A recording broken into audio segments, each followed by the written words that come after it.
Lights, I hate these normal lights. They really bother me. Let's change the color real quick. Just so you know, we gotta make sure we're in the mood. There we go. Gotta get the mood lighting there. All right, got the fan going. Got the lights going. Got our sound back, and we're ready on Friday. Welcome to Mastermind Academy. Welcome to Horizons class number 5. This is gonna be pretty exciting tonight. Tonight, we're gonna be diving into both Cloudformation and Amazon's relatively new CDK Cloud Developer Kit, and it's going to be great. What kind of shirt do I have here? Yes, this is from a company called Victor Ops. I've never used their product. They're an on-call tool similar to PagerDuty, I believe. Pretty sure. They usually go to a lot of conferences. They're usually there with all their cool swag and stuff. But yes, it is a cat astronaut. I have a few of these, which I love a lot. And yeah, check them out. I don't really know. Everyone there seems really cool. I've just never had the opportunity to properly use their product. But it looks cool. Looks pretty dope. And they do have the best swag out there, so you definitely go check them out. What's up, Haro? How are you doing today? Good ass cheeseburger. I don't know if you're still here. That was an hour ago, but it's good to have you. I'm here for the life lessons. I appreciate it. I do appreciate it. You know, you gotta bolster your gifts in life. You know, this is not something I thought was a gift, but ever since I've been on Twitch, everyone has been telling me that it absolutely is a gift, and I'll take it. You know, maybe one day we can do some voiceovers or something. Might have a little bit of fun. But yeah, tonight we're gonna be diving into Cloudformation and the CDK. We are not, so because of how long it would take to dive into both of these topics, we are going to dive straight into tutorials that Amazon has. Amazon actually has surprisingly good tutorial sites for some of their bigger topics, things like AKS, like their Kubernetes service and things. They have these special sites. Now, I will say one thing, Amazon, if you're out there, you've been copying off of me. You've been copying off of me. One, it's not like this anymore, so I'd have to go back into the archives to prove it to you. But their sites, their training sites, their tutorial workshop sites, they're using a theme. They're using a gravity theme, and I believe I'm not 100% sure, but I think theirs is using Hugo as well. I was using the Grav theme, the Grav Learn theme through Hugo as well to statically generate my sites. The Academy site before this used to have tutorials, and all of it was done using that same template. And you know, I'm pretty sure they copied me on that. And like I told you, on Thursdays right now, Amazon is also doing an 8 weeks. Come on, who else does 8-week boot camps? They're doing an 8-week boot camp to teach you how to. I think they're currently doing one on serverless, I think, or being able to create a serverless application from scratch. They're going through and they're doing that now. I think there's a couple more weeks left. So it's on Thursday nights. It's during Decoded. But hey, if you know, the people who are here right now are likely here for AWS stuff. So that's AWS stuff if you want to learn a little bit more about that there. So this is gonna be pretty fun. Like I said, we're gonna go through both of their tutorial sites. I'm gonna walk you through these things. We're gonna dive in and talk about as much as we can. These are big topics. The topic themselves is actually pretty small. The understanding of what these things are doing is pretty small, but the usage of these tools is actually a pretty big thing. You're not gonna be able to learn how to use both of them, be a pro in one night, but their tutorials are good. And again, we're gonna talk through them. We're gonna fill in all the gaps, and we'll mess around and we'll play around. We're gonna be writing some code tonight. Yeah, there are a lot of people in here tonight. I welcome everyone. I assume that everyone's not new. I don't know where everyone's coming from, but it's good to have you. Welcome to the channel. If you're new here and you are familiar and you're not familiar with what we do here, we do everything digital delivery here. The goal here is to be able to expand access to technical engineering. How do you scale access? The way that you scale access is one to many. Twitch allows you to do that one to many. And so we cover all things from software development and computer science to cloud computing. That's what we're doing tonight, something called Horizons, cloud computing with AWS. We also do DevOps SRE things called pipelines on Mondays and Wednesdays. So yes. Oh, I'm on the front page. That makes a lot of sense. Yeah, I think they're doing like a Black creator spotlight for the month. So that's great. I forgot that was happening again. I thought it was gonna be for like one day, but I guess it's gonna be for the entire month. but it's good to have you. Welcome. Thanks for coming on in. If you ever want to learn, you ever want to learn how to get into the tech industry, if you've ever been wondering how to get into tech and really, expand your technical skill sets, that's what we do here. So 100%. Yeah, you can absolutely ask professional questions during office hours. You can also ask tonight. I will do my best to, get in there and switch it up. As we're learning, you can't just learn for 3 straight hours. We got to talk about other things too. So feel free to ask tonight as well, or you can come through tomorrow for office hours and we can talk about that. Thug Muffin, you got 2 3070s, just need a 5900X. If you want a 5800X, I do have one for you. If you if you really want it, I feel you. The 5900 is a monster, and 2 3070s is pretty dope, 100%. Bedrock Michael, absolutely. Good to see you. What's up, Steve? Steve, you're not new. What's up, bro? What's up here for the life lessons? How you doing? Hikaroshi, I don't know what I need from you to be able to send you that invite, but I will send you that invite. Let me find out what I need from you. I was looking through it and it just had my contacts in there, so maybe I might need your number or something. But I'll send you a message or send me any info I could use to be able to send you that thing. What's up, Uber King Kong? Good to see you, the methodical guy. Again, I appreciate that. G Billingsley, how are you doing? So here we go. We're about to hop straight into it, and hopefully it'll be fun. What do you need to have? So everyone who is new here this evening, what you are missing out on is that you haven't been to the previous session, so you might not have done one of the biggest pieces, which is get your AWS CLI set up. This will not affect you this won't affect you for the first portion of this. The first half of this, it's okay for you not to have the AWS CLI set up, but actually, no, it won't. If you have an AWS account, I forgot we know about the AWS command prompt thing now, so I'm sure we could actually use that. But for the first half, when we were doing Cloudformation, you can do that all through the console if you'd like. And the second part, when we do CDK, you will need to have your AWS CLI set up. So I'm gonna get logged in to our server. And am I gonna do this? How am I gonna do this today? I'll do it through VS Code today. I'll do it through VS Code. If you hit exclamation point Cloudformation, it will send you a link so we can get straight to the workshop that we are trying to do. This was what we were doing yesterday. Ignore all of this. But are we logged into the server? No, we're not logged into the server. Oh, also everyone who was on yesterday and saw us make a pull request to Looters, Grimd,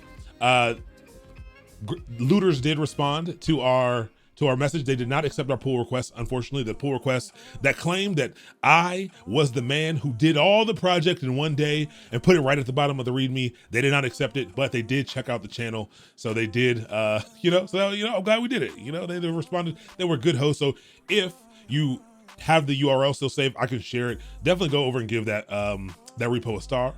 Good sports. You love to see it. You really do love to see it. So I'm gonna get logged in through here. Let's see, SSH. I'll connect to, I actually don't think this is the host that I want to connect to. Nope, I'm gonna start through, oh, you know what? I actually need to do this locally today. To start out, I'm gonna do it locally today rather than in my remote environment. The reason why is because the Cloudformation, when you're first learning it, you actually are going to upload files rather than doing everything from the command line. And I need to be able to have access to those files. So I'm going to build this locally. But what I'm going to do is I'm going to make my own folder here locally. And I never do this is weird to me right now. Let me go back. Actually, let's do it like this. Let's open up Ubuntu 20.04. I'll go into my documents and I will create, it's not gonna let me do that, is it? I will code right here. What's up, Jordan? How you doing today? What's up, Lost Pixel? SQ, welcome to the channel. It's good to have you all. I'm excited for you to be here. So I'm gonna make a new folder really quick, and I'm simply gonna call this, I'll call this AWS provisioning tonight. All right. So what in the world is provisioning? You might have heard this if you are in the pipelines course, if you're talking about DevOps and SRE and cloud computing, all this other stuff. What is provisioning? Well, tonight, this is the infrastructure as code week. And what this is, we talked about what the cloud is. We talked about the cloud being these resources, these on-demand resources that you can rent and that you can put together like Legos to be able to build out solutions. Well, provisioning, The infrastructure as code, being able to provision infrastructure via code means being able to write code or write configuration to be able to gain access to these on-demand resources. So the same way that we've already built S3 buckets and put some stuff in there, the same way we already dove into EC2 instances and added them to, added EBS volumes and all that kind of stuff, we don't have to do that through the console. We can do that programmatically utilizing code and configuration. And that is what these two tools tonight do. Hopefully tonight, what you need to get out of it is understanding that you can provision web and cloud resources via code. And we'll talk about the benefits of that. And I want you to understand the differences, specifically for AWS, between the difference between CDK and Cloudformation. That is going to be the main thing I want you to focus on tonight. Yes, we're going to get hands-on. Yes, we're going to deploy things. Don't worry about not knowing Cloudformation is incredibly difficult to learn. It's kind of stupid, to be honest with you. It's dumb to learn. Well, I take that back. It's not dumb to learn. It's more difficult to learn than other tools that achieve the same things. CDK is an attempt to make that easier, but I'm going to show you why that's difficult very, very soon. And by very, very soon, I mean right now. So I created this folder, and in here, I'll leave that there right now. Again, hit !Cloudformation. It'll give you a link, and that link won't work because there's that G in there. Let me fix that. If you put a G into that link and a slash, it should load. Hold on, let me fix that. 1 second. Let me find it. Oh, you guys figured it out? I'm the only one that's late? Let's see. Cloudformation workshop. Thanks 2020. I appreciate that. Thank you very much for that. There is a repo for this. We are not going to dive into the repo right now. I wonder why. This is the URL. Oh, okay. So it doesn't like the slash. I wonder if there's any easier way for me to do it. Can I paste it without that? I'm actually confused about why it's pasting like that. But there it is, I guess. Hopefully you all are able to get this. If you just Google, actually, you know what I'll do? I'll send you this. Here we go. This is easier. Let me update the command slides. No, not slides. Commands, edit. And I want to edit Cloudformation, and I want to paste in this instead. So now if you do it, it'll give you the repo for some of the AWS samples for some of this stuff. AWS does have a pretty extensive documentation set. Not necessarily, AWS documentation is not necessarily the best, but it is useful. But in here, it does give you a direct link to this workshop, and that is where you want to be. What's up, Viru? What's up, Kubarbi? Welcome to the channel, the Golden Doom. Jordan, it is good to have you all here. It's a pleasure to make your acquaintance. So now we're about to do the cool stuff. So AWS Cloudformation. This was AWS's first implementation of a tool to be able to provision infrastructure as code, okay? This was their first tool to do it. What it is it allows you to configure, to describe what you want via something called YAML. All right, YAML, we talked about this before. We talked about JSON before for sure, but YAML is an acronym for yet another markup language. So markup language, like HTML is a markup language, but it's a way of kind of formatting text. It's key value stores, similar to JSON. It is a superset of JSON, so it has JSON compatibility basically. And so JSON, JavaScript object notation, is keys and values. Okay, so a key like name would be the key, and the value of that name might be Aaron, and the key might be age, and the value of that age might be 30, and the key might be location, and the value might be Baltimore. Okay. This works the same way. You'll be able to quickly see how they work. So there's interoperability there. YAML is generally going to be the thing that we as people write, and JSON is usually going to be what systems use to accept and export as well. So you don't really, if you ever walk into a company and they're asking you about Cloudformation and they say that they write their Cloudformation templates in JSON, I highly encourage you to get up and walk out the door, because that's absurd. There's no reason to make life that difficult on yourselves. It's all good. But yeah, I like YAML. I think it's cool. But if you're interested in checking out YAML, you can find out some good information about YAML. But it's pretty simple. You'll see it when we get into it.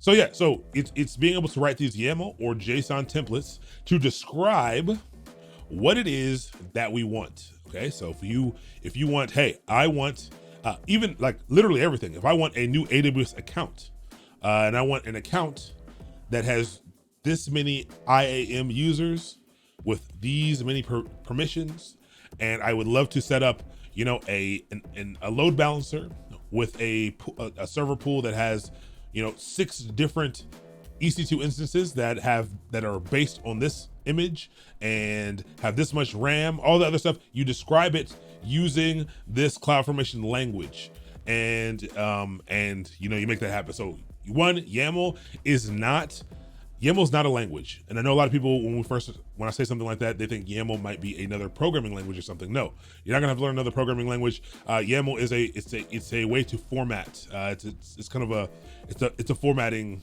kind of tool, and allows you to describe data into group data. And so we'll look at what that looks like in a second. But this workshop, I read through it, but I haven't gone through it. I went through some of the CDK one because I'm relatively new to the CDK, and I want to see how this differed from stuff I've done before. But I haven't gone through this one, but we're gonna see how this works. Duration and cost should be okay. This says 30 minutes to an hour. We'll take our time. This is for part 1. First part will take somewhere between 2 and 3 hours. Nah, we're gonna get hour and a half. We'll get through part 1. We're only gonna go through part 1 because, again, the goal's not to be a pro at Cloudformation yet. Remember, this 8 weeks is the first part of a 3-part series. So there are 16 more weeks when we're done with this first 8 weeks to learn more and more about these things. So we're just understanding what it is tonight. So prereqs, what are the prereqs for this AWS account? If you want to follow along and do everything that we do, you need an AWS account, which does require a credit card, but this will not cost you anything because there are free tiers of the things that we're going to be using. AWS CLI, the command line interface, needs to be installed. A code editor, sure. VS Code is something that we installed, I think, right early on. You can use Vim, you can use whatever you'd like. If you are interested in grabbing one, VS Code is what you should use. If you hit !! VS Code in the chat, it will take you to VS Code. Then Git should be installed already. I think we did a little bit of Git here. I'm not really sure. We spent a lot of time talking about Git last night, but Git is just a version control tool. You actually don't need that installed for what we're gonna do tonight because we're not gonna pull that code. Get the lab resources. I don't know what that means, and a default VPC. Don't worry about default VPC. We haven't talked about VPCs yet. If you didn't delete your VPC. VPC stands for Virtual Private Cloud. We're going to learn about VPCs pretty soon, actually. You'll already have it. I can guarantee it's already set up in your system. It's not something that you have to do. It's just some people delete it because there can be security implications, and you kind of don't need it as is. So people kind of delete the default VPC if they're doing a more extensive setup. So cool. That's everything you need, and we're going to hop right into it.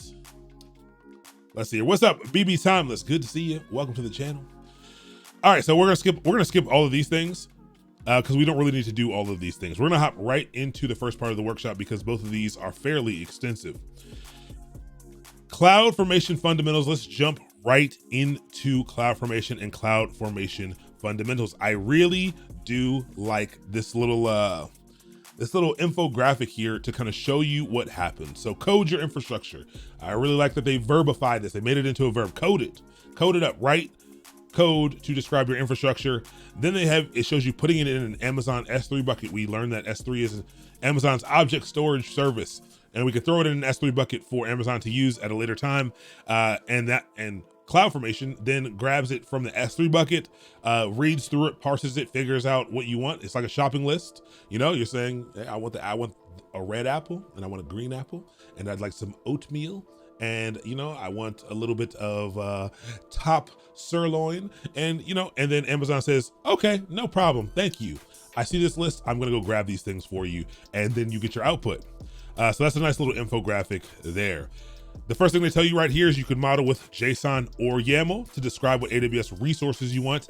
I really want you to focus in and hone in on the word resources for the entirety of the rest of learning about AWS. Resources is all Amazon's ever talking about. Everything that you create inside of AWS, everything. Whether it be an account, whether it be your user, whether it be a role or a policy or a server or storage item, a bucket, whatever you create inside of Amazon, they are all unique resources. These are all resources. That's what they're talking about there. Anything you create is called a resource. CloudFormation automates the provisioning and updating of these things. So not only does it help you create the things, but it helps you manage those things after they're created as well. It helps you make changes, helps you keep those things up to date.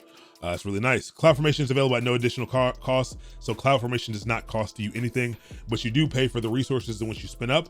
That's why we are using the free tier stuff. What's up, Lex 8-Bit? How are you doing? I need to install Windows XP on my grandfather's laptop.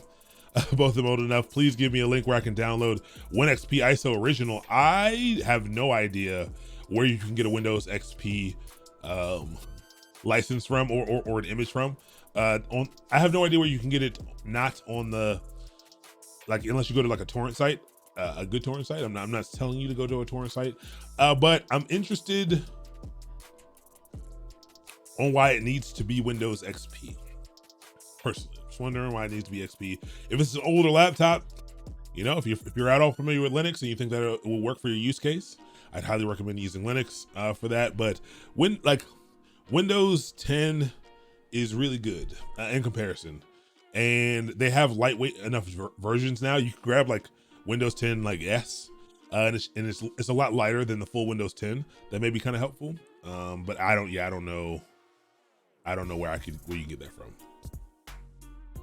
Okay, so does anyone have any questions yet about CloudFormation? All we've learned so far, we've learned everything that CloudFormation is already. It's a tool that allows you to describe in text files using JSON or YAML what AWS resources you would like and how you would like them configured. We can use that to not only provision them, but to manage them as well. And it is completely free for you to use, but you do have to pay for the things you spin up. Anything else? Do your instructional videos get uploaded to YouTube? Yes, ! YouTube will get you that. And they go into, there's playlists for each of the courses. This one's called Horizons. The one Mondays and Wednesdays is called Pipelines. The one Tuesdays and Thursdays is called Decoded. You can also go to academy.mastermind.io. If you ever want to follow, what's coming up and what's going on, academy.mastermind.io is where you can go to find out what I'm doing here. What I'm doing here. Yeah, sounds like Papa needs Linux Mint. I'm a big fan. After 12 years, support for Windows XP ended. Yep. All good. Thanks for coming through, BB Timeless. Thank you so much for the follow. It was good to have you. Okay, now that we know what this thing is, let's start doing the thing. It's going to take us right into it. Let's talk about the anatomy of a template. This, to me, is the most confusing part for anyone jumping into this. I think the anatomy of a CloudFormation template is very unintuitive. That's my personal opinion. I am poisoning the well here by telling you that, because now anyone who was already a little bit worried about learning this is now even more worried about it. But I do think this is the part that you should focus on.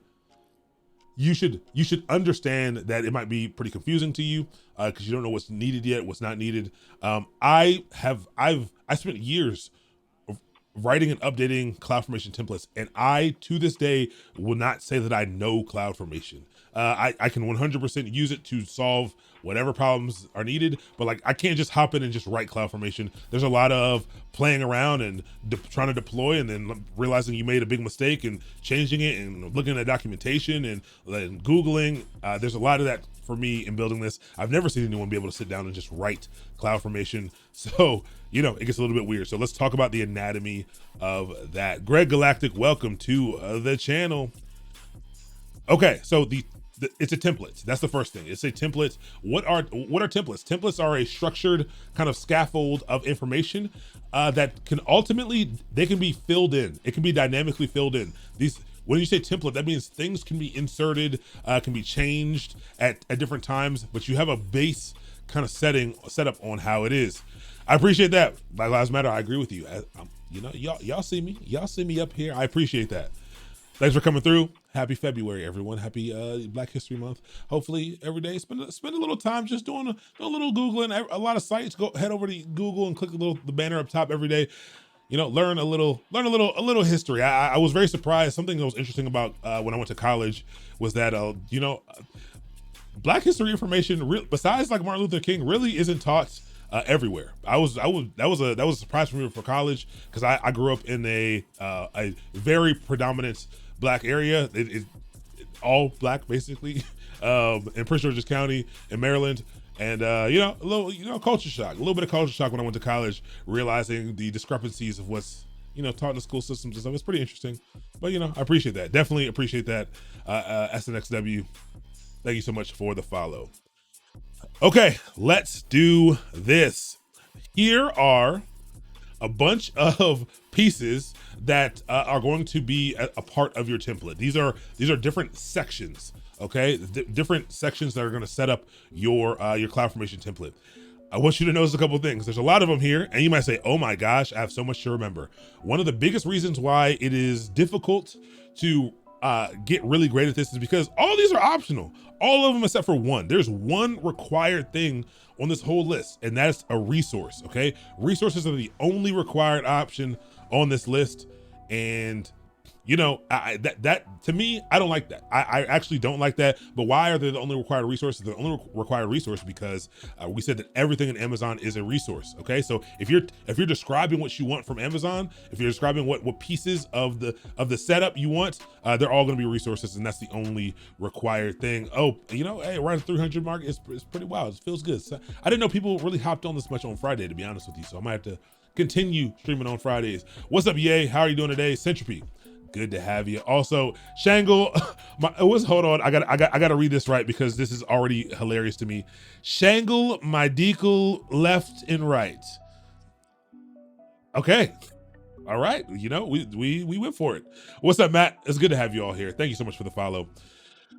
We are learning a little bit about AWS and cloud computing, specifically infrastructure as code, and learning how to provision resources via code. So these are the different pieces that you need. So what are they? Parameters. Actually, go to the very top. You'll see this AWS template format version. This might be something that's going to change in the future. Right now, it's not. What is this thing up here for? There's only one accepted value. It's really kind of annoying. This template format version, this has to do with the API.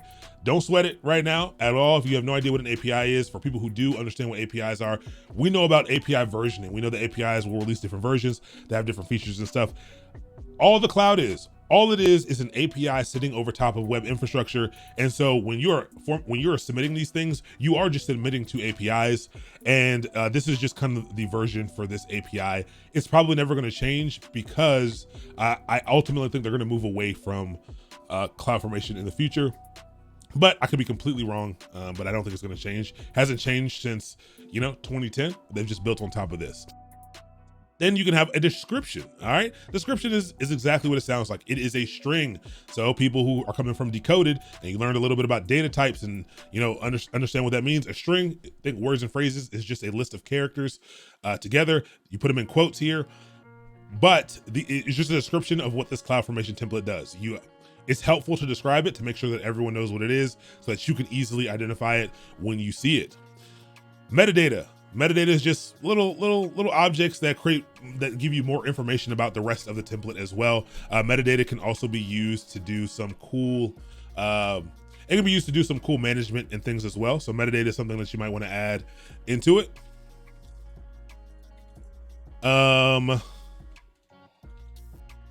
We also have parameters. Okay, so parameters are a really cool piece here that we will try to utilize tonight so that you can fully understand it. But for all of my people who know how to code or who've been learning how to code, these are where you can set up variables, or you can set up, or you can hard code values here as well. But this is where you're going to generally set up variables. They're inputs that are going to go into the template, but they're customizable. Okay, so you can make them a little more dynamic in case you have multiple things going on. You can kind of set up these variables that get passed in to the template.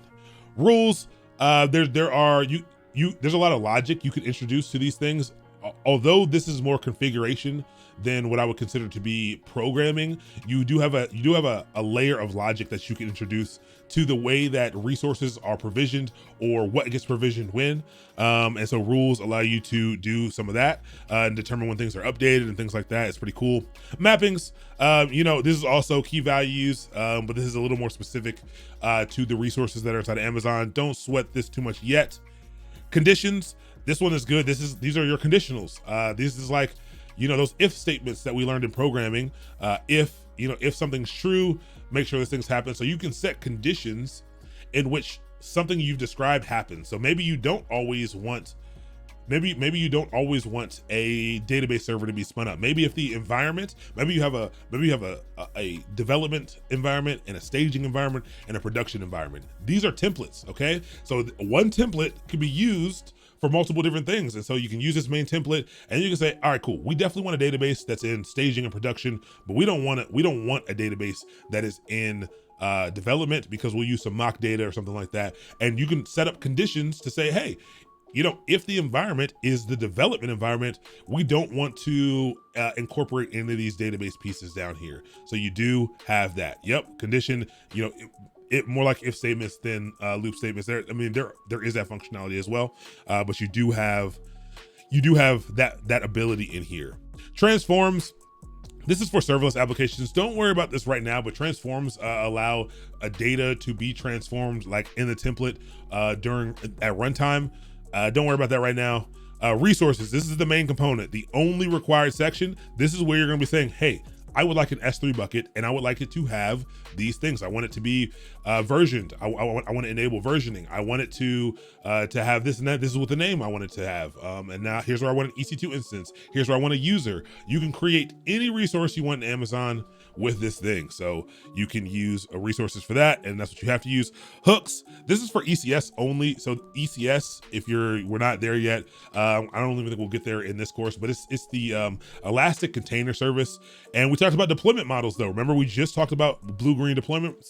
So blue-green means, the blue server, let's say the blue server is active right now. Everyone is going to this server. This system, all traffic is going to this system.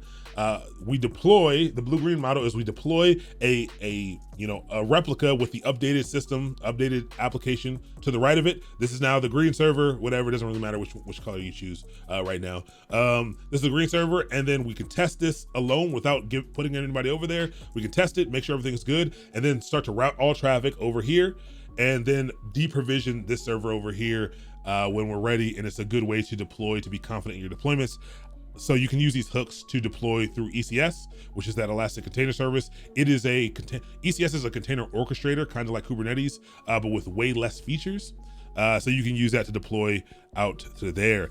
Then we have outputs. Outputs are really powerful, something that is really good. But outputs basically return data. You're deploying a bunch of stuff, and at the end, basically, it will return data so that you can use it either in this template or other templates, generally so that you can use this data in other templates, or so that you can capture it for later. What kind of data would you want to capture? Well, when you go to deploy a server or a resource, you don't know so everything in Amazon against a resource, it has a unique identifier called a ARN. We talked about this before. You'll see ARN a lot. ARN stands for Amazon Resource Name, and it's individual. A lot of times, it's unique. A lot of times we will need this when setting up other resources, and we'll need this so that we can connect two resources together.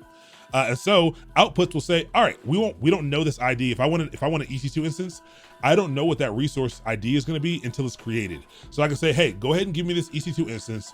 And then in my outputs, I would really like to catch that. I would really like to return the ARN that is created, that resource ID that's created. And then I can use that in other templates or use that somewhere else for reporting or whatever. So it's pretty cool. I find YAML and JSON much easier than the GUI itself. I agree with you, White Wolf. Well, in some cases, but I agree with you. Outputs, I usually use them to get DNS. Yes, so you could do that as well. Before you deploy an EC2 instance, you don't know what the DNS address is going to be. You don't know what the IP address is going to be. So the outputs, you can grab it back so that you don't have to log in and get the IP address. You can have it output the IP address for you once it's created. Okay, so it's a pretty cool thing as well. Bunch of different options here. Just want you to know what's available, not for you to memorize all these at all. So let's go on and let's see what they got here. Let's see what they want us to get into. So the first thing we're gonna do is a lab 01 is a template and stack.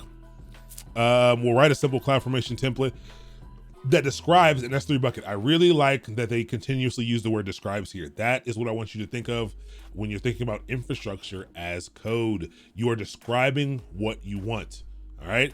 And I also want to be clear that usually this type of work, or this type of describing these things, is declarative rather than it's not like scripting. It's not like do one thing after the other. When you say describe these things, we're gonna pass it stuff, and these tools are smart enough to parse these things and do its best. It's not always gonna be right, you know, but it's gonna do its best to kind of understand what we want holistically, rather than, hey, what you did here, what you did here, what you did here. It's going to try to figure that out. You kind of describe everything that you need, and it'll try to put it together for you. I don't know, I forgot the other word that I'm looking for. But yeah, you can put things out of order. Maybe not in all cases, but it'll do its best to figure out what you need. So we're going to write a CloudFormation template for an S3 bucket, and then we're going to deploy that information to create a CloudFormation stack, which we will talk about. So start lab. They have a repo that we came from. If you hit !CloudFormation, I changed that link. But what that will give us is, it'll give us some files to download if you want it. I'm not going to create any files. I'm going to start from scratch, and I'm going to write these things on our own. If we need to refer to them later, because like I said, I haven't gone through this one, we will do so. All right, let's get in here and let's start writing some code. Here is a sample. So they said, go to the thing, open up this YAML file, and here's some sample code. We're gonna create this. This right here, what you're looking at right here is valid and active CloudFormation. Okay, this is a complete CloudFormation template if you want it to be, but we're gonna add some stuff to it to start out, because I don't necessarily love that. So I'm gonna create a file here right in my AWS provisioning folder, and I'm gonna call this I'll call it lab 01. Actually, I'll call it 01 lab what's this, horizons. Yeah, let's do that. .yaml. Okay, so the language spec for YAML says it's called YAML. That's fine, you can call it that. YML is also an accepted item for this, accepted file line ending for this, and it will pick that up. I think AWS recommends YML. I don't think it really matters for our use case here, but just, you might see that somewhere and be very confused. YAML is the spec for YAML. That's what they say you're supposed to use, but a lot of people just use YML. If anyone has any more insight on that, please share away. What's up, D Fury? It is good to see you. Stare Direct, welcome to the channel. Matt, it is welcome as well. It's good to have you all here. Once we will create S3, can you do an SEP from Git on the same CloudFormation templates? So again, I understand why you would want to do that. There's a number of reasons why that wouldn't work. One, because SEP is a protocol for for Linux systems. S3 buckets, you cannot SEP to S3 buckets. You can copy to them though, if you want. Can you download from Git to there? You can. That's not something you would do via CloudFormation though. That I don't see a use case for that. And if you did, there are other paradigms. If you wanted to stick stuff in there immediately, there are other paradigms for that, which we can try to get into. What's up, Amame? Good to see you. What's up, Goku? Good to see you as well. So one of the first things, let's go back a slide or two. Let's go back to the anatomy. Let's add in some of the extra stuff. So AWS template format version. I'm going to grab this right here, and I'm going to make sure we have, we're using everything that we can use. So this is a key that you can use. And again, if you read this, it says, hey, the version of the CloudFormation template, the only accepted value is 2010-0909. So I don't even know why they just, that's all there is. You don't have to put this, but it's, we'll put it there just to be as explicit as possible to get our hands on some of this stuff. So You know, we've got our CloudFormation template started. As you can see with YAML, the key and a colon says, hey, I'm done with the key. Now starts the value, and then we have the value. Now, this thing accepts types, okay? So it needs to be the correct type as well. So right now it said that this thing needs to be a string, and we have it in quotes. That makes it a string. So great, good to go there. A description. I think we should put a description here. Description is just, you know, it doesn't do anything besides tell you what this is. So like, it's not gonna hurt anything to stick it there, but let's stick it here. It's optional. You don't gotta put it, but we're gonna put it. Next line, whoops.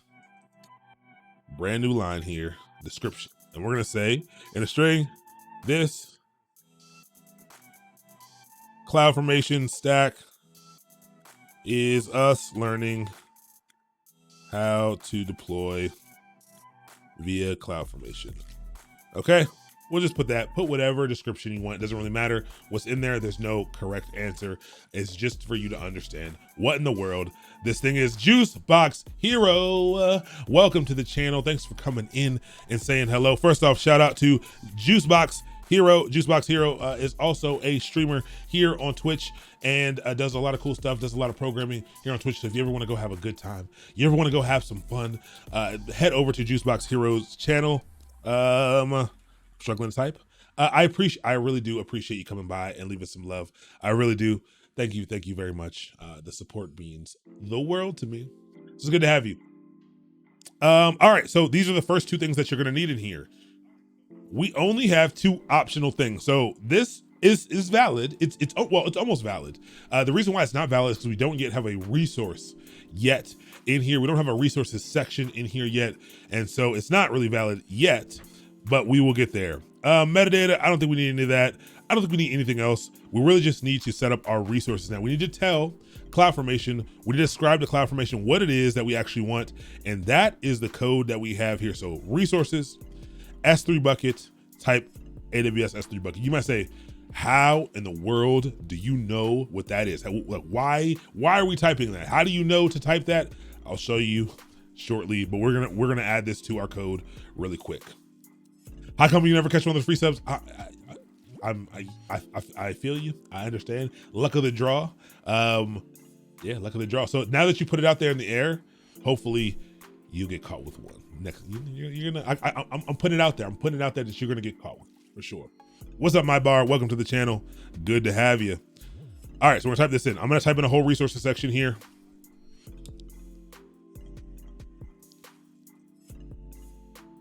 All right, and so we've seen JSON before, and JSON uses those curly braces to kind of put things together, to scope things together, to create little objects for keys and value stores. The way that YAML works is it does the same thing, and it does those groupings through indentation, kind of like Python. So if you're a Python person, you're probably gonna understand this a little bit more. So things that are nested underneath. Hold on, what is that? Why is? Well, hold on. I don't. Okay, I don't know why I typed out tab rather than just putting in a tab. But this right here, so resources is the actual CloudFormation block that we need. Dracnet, big ups from Barcelona, absolutely. Yo, big ups from the US, from Baltimore. It's good to have you here. Absolutely. So they call this what do they call it? S3 bucket. This is fine. You can call this key right here. So you need the key resources. This first key here can be whatever you want it to be. Okay, this is just a name. This is a name that's going to be used to track this resource specifically inside of CloudFormation, and that you can reference inside of CloudFormation.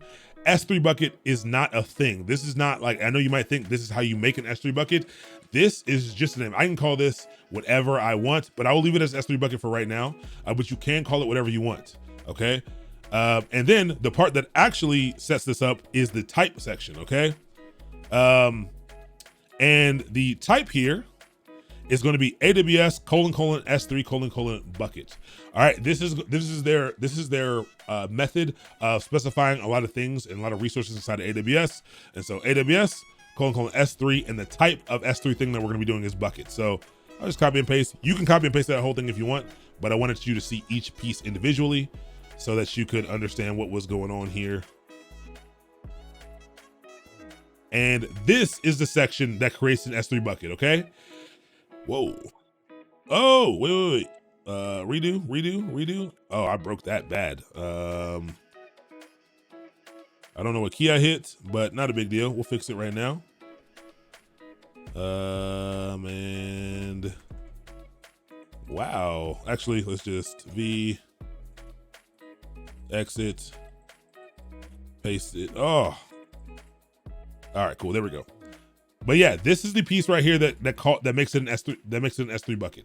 This is not the bucket name though, and I'll show you that in a second. This is not the name of the bucket. This is only how Cloudformation is going to refer to this bucket. Like, let's say later on you needed to attach a policy to a bucket. We talk about roles and things. What if you need to attach something like that to a bucket? You would have to specify it via this name that's given here, but this is not going to be the name of the bucket. But let's take this and let's actually deploy it. This is a complete template right here. And this doesn't look so bad. I understand how it doesn't look that bad. You know, I really do get it. Frequency Hop, thank you so much for the gifted subs. Thank you so much for the 10 gifted subs. The love, the support, I appreciate it. I am sorry, Amame, that you missed out on that one as well. I was really hoping that I could speak it into existence. It's on the way. It's on the way. If not, I'll give you one myself. You know, we'll make sure you catch one. I promise you. I put water in my bucket. Hey, you know, hey, whatever Amazon will hold, I say put it in there. Okay, but thank you so much, Frequency Hop. Thank you so much for contributing to the war on advertisements. We know none of you like those advertisements. We are gonna wage war on all the advertisements that we aren't offering ourselves. Okay, when we get advertisements here, we'll give them. But you know, to those unsolicited Amazon advertisements, congratulations on not having to watch those for 30 days. Please thank Frequency Hop for the love and the support that he has given all of us. Thank you so much. I appreciate it. Oh, you're already subbed. There we go. You know, and I could see that right there. I could see that you already subbed right there with a little icon, but I never look at those. That's my mistake. There you go. So you're not going to catch one. I appreciate you. I really do appreciate you. All right. So we have a full and complete Cloudformation stack here. And now let's read through, how do we now deploy it? Now that we have this code, how do we tell Amazon that we want it? Yes. All right. Actually, let's back it up a little bit. Before we deploy this code, take a look at what you're looking at right now. We are about to provision cloud infrastructure, but we're in a text editor right now.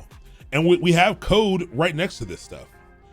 The great thing about infrastructure as code is that we can manage our infrastructure the same exact way that we can manage our code. This means now we can use Git to have a good understanding of, at any given point, we can know exactly what's in our infrastructure. We get automatic documentation. We know exactly what's there. An anonymous gifter, thank you so much for the 5 subs.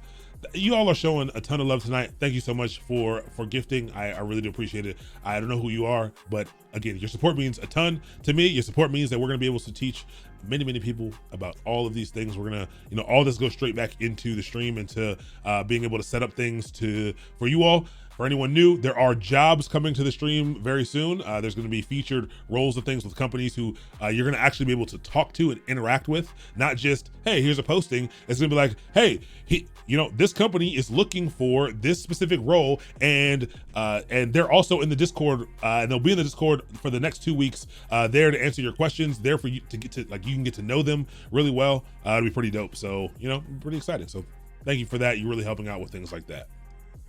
Yeah. So again, you can now use code. You can write code right alongside your applications and manage them in the exact same way. This is very helpful. Having code gives you all the benefits of Git. We've been learning about Git. You can version what your infrastructure looks like. You can set up version 1 and version 2 and version 3. You know exactly what's out there. This is free documentation. Yeah, it might be hard to read. These get very long, and your repository has many files in it. It's not going to be 1 or 2 of these. It's going to be 30 or 40 files with different information in all of them. But you have documentation at any given time of what your infrastructure currently is supposed to be like. Maybe it's not that way, but what it's supposed to be like, it gives you some consistency, and it makes updates really, really easy, because now you no longer hop in and you start to remove some of the human element from doing these things, and you can use the code, people can review it, and you can deploy it via code so it's consistent and reliable. So let's go ahead and deploy it. You could do this automatically through the command line. Cloudformation is not a fun process through the command line, to be 100% honest with you. That's what they tell you. That's why they don't give you this option first. They tell you to, hey, go in, log in, and deploy it this way. So what we're gonna do is log right into to console.aws.com. Let me get logged in. Hope you have two-factor authentication enabled, because it is a good thing for you to have. No. Oh, I typed in the complete wrong. That wasn't even close to the right number. I was looking. I have like 9 things in my authenticator app, and I was looking at the complete wrong. Or was I?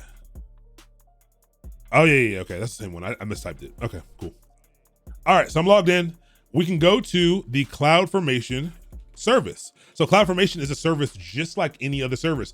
Cloudformation is one of those Legos that we can use. So we're using this service, as a piece of our solution, okay? And so we have this here. This is some old stuff. This is for the CDK stuff that we're gonna have next. I kept this in here because you kind of need this like whenever you use CDK. And I'm actually about to start diving into CDK on my own to kind of really understand it.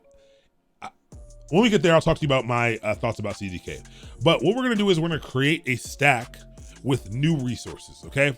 It asks you 2 different things. It says, hey, do you want to create it with new resources, or do you want to create it with or do you want to create it with resources that already exist? You could import basically things into Cloudformation that you spun up by hand. What this will allow you to do is to be able to much more easily manage that thing in the future, but it's a little bit of a hassle to import things into here. It's better if you just start out from scratch doing these things.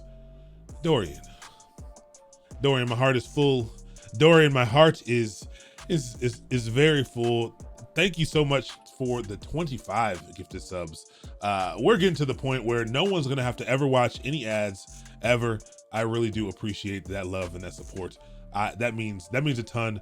That is, you basically, we were on the front lines fighting our war on these advertisements, and we were doing okay, but we were getting our butts kicked up just a little bit. And then you rolled up with the Abrams tank, and you loaded up one of the, I don't know what missiles are called, because the only thing I know about the military is playing Call of Duty, and you fired them off at those ads, and it blew a hole in the front lines. And I appreciate that. Thank you so much. Please show some love for Dorian for making sure that you all are no longer subject to that. You also have access to these sweet emotes, and I just got the drawings for a whole new set of emotes for tier 2, tier 3, I didn't know I could have more than 5 emotes. I just got all the drawings returned to me for all the new emotes, so I'm pretty excited about it. So y'all have even more emotes. Now you all can use them all over the place to have a good time. So I appreciate it. Making Bezos cry by stealing his ad money. Yeah, you make him cry, 100%. He can offer it to us. And once he offers us the ad money, we will happily play them again. There we go. All right, so when you get into this workflow to create the stack, it allows you to create a template. So you can create a template on your own. They actually have a pretty cool template designer. I don't like the template designer. I find it to be confusing, but it's kind of a visual interface where you can start to drag and drop things and move things around, and it'll help you generate a template. It's cool. I just never learned how to use it properly, so it's never really worked for me. But you can use sample templates that they have, but my template is ready, okay? I already have it. Now remember the little workflow they showed, and I'm gonna draw this for you again, just because I'm not even gonna go back to it. I'm gonna draw it so it sticks in your head a little bit, because my drawing is probably not gonna be very good. But we're gonna draw it so that you can remember how it usually is. Evelar Diaz, thank you so much for gifting subs. Y'all are showing so much love tonight. Thank you very much. I mean, we got people on the front. We got all the support coming in left and right. We're on ads. We all got emotes now. It's amazing. And it's phenomenal. I really do appreciate it. Thank you for the love. So I really want you to understand the workflow though of what happens when you do deploy some of these things. From Barcelona, people from all over the world, you know, I appreciate it. Hello, Barcelona.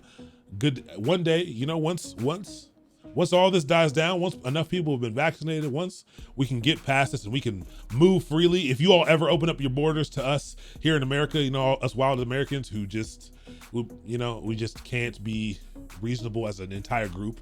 We can't, you know, we just can't get ourselves together so that we can be, you know, not a problem to everyone. Whenever you open up your borders back to us, I'll have to come over there and we'll have to have a coffee or something, because I want to travel. I would love to come to Barcelona. It's been on my list of places to be for a while. Mysterio, thank you so much for the tier 1 sub as well. 2 months, I appreciate it. Mastermind meetup, we definitely need a mastermind meetup. So not how we roll. Yeah, I mean, you know, I get it. I understand. I really do understand everyone's feelings about all these things. I just, you know, I want everyone to do what I want them to do so that we can get out of here and stay alive.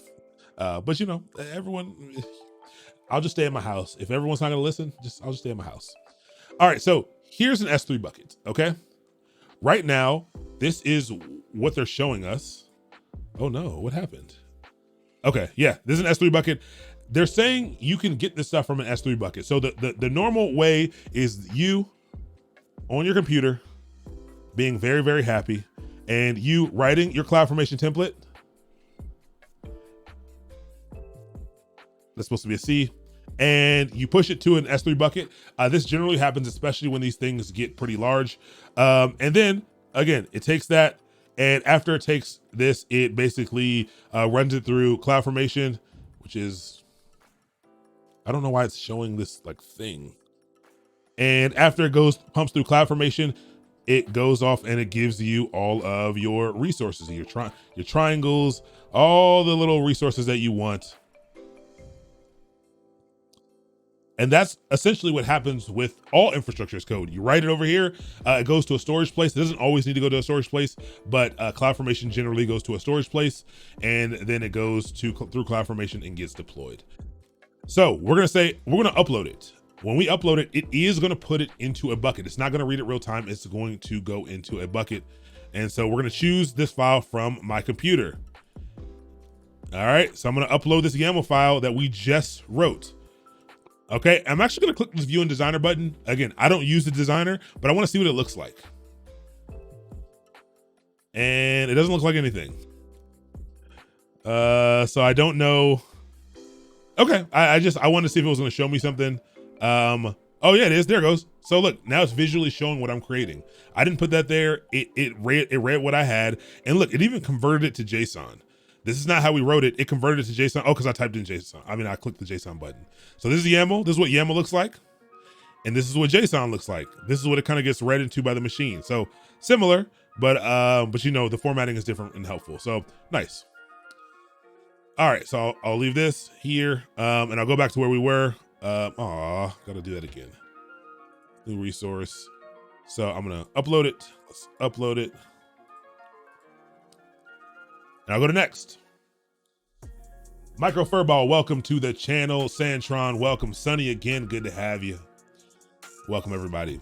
All right, so then you got to give it a stack name. You have to give your stack a name. Why is it called a stack, first off? So it's called a stack because it is a collection of resources, okay? You hear tech stack, you hear, you know, infrastructure stack. It is a collection of resources. So each of these templates is generally put in as its own stack, okay?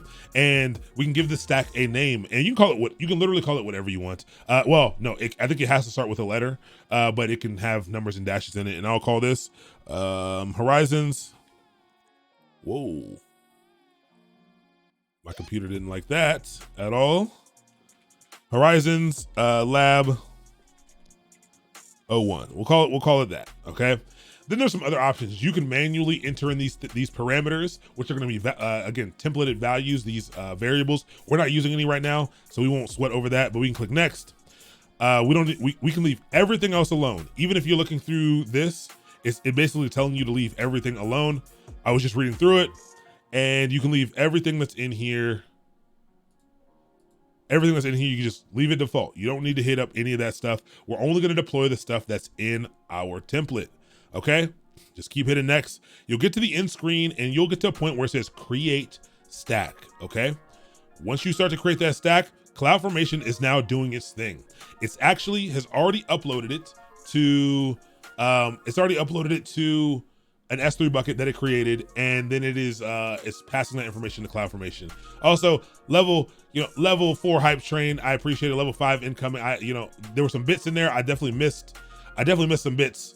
Oh no, it's 0. Never mind. I can't read. But thank you all so much for all the subs. I do appreciate it. All right, so it's creating right now. It takes a little bit to create, but you can see all the things that happened during the process. So not only did it, we passed it in, it initiated a create status. It said that we want an S3 bucket. It went into create, and then it let us know that create was complete. So it's done what we needed it to do. How can we confirm this thing is here? Well, we can go to the command line for one. And actually, I don't even think I have my setup here. If not, let me log into my server.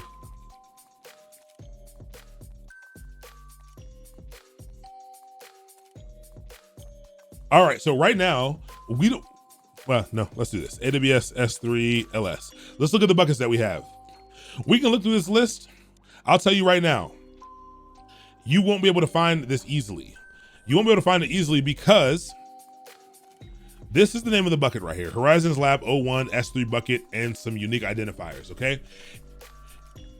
We didn't make any outputs. We didn't do anything. So like, I only know that because this is the bucket that gets it. If you look at the timestamp, this is the timestamp from which it was created in UTC time.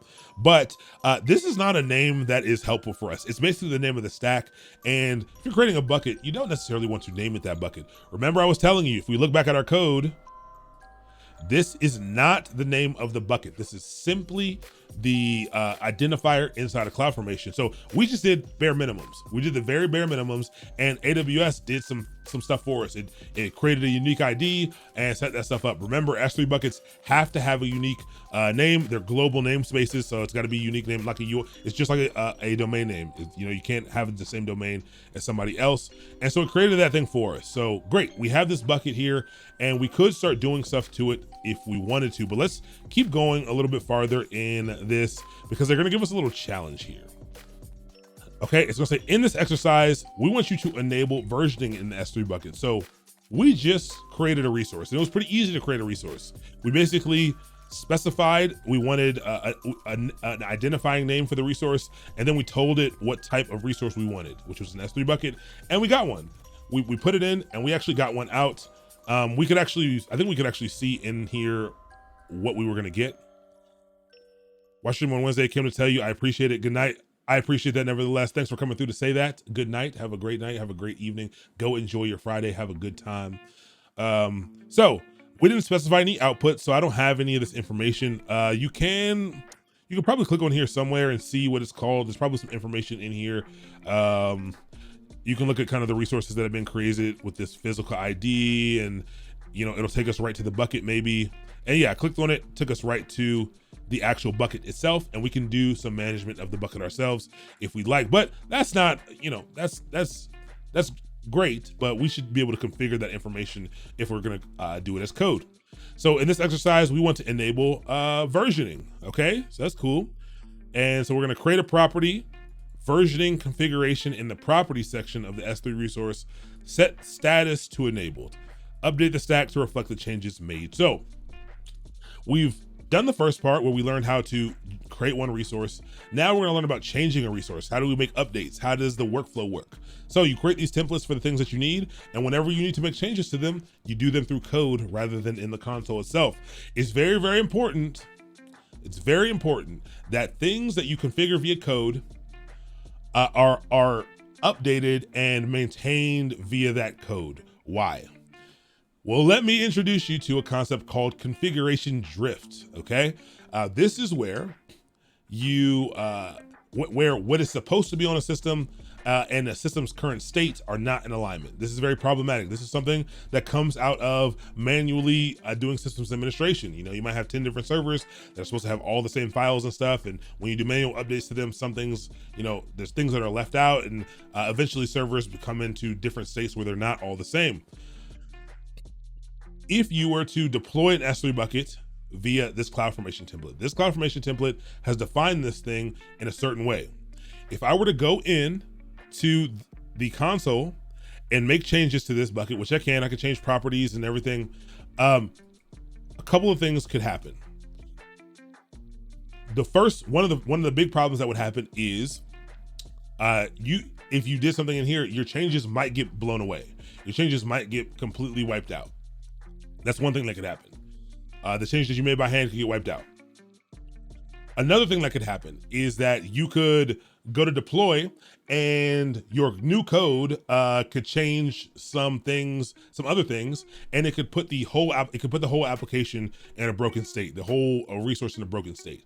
Or it can make it so that you can't even deploy at all because it's unable to find the proper resource because you made some changes to that underlying resource. So it can break.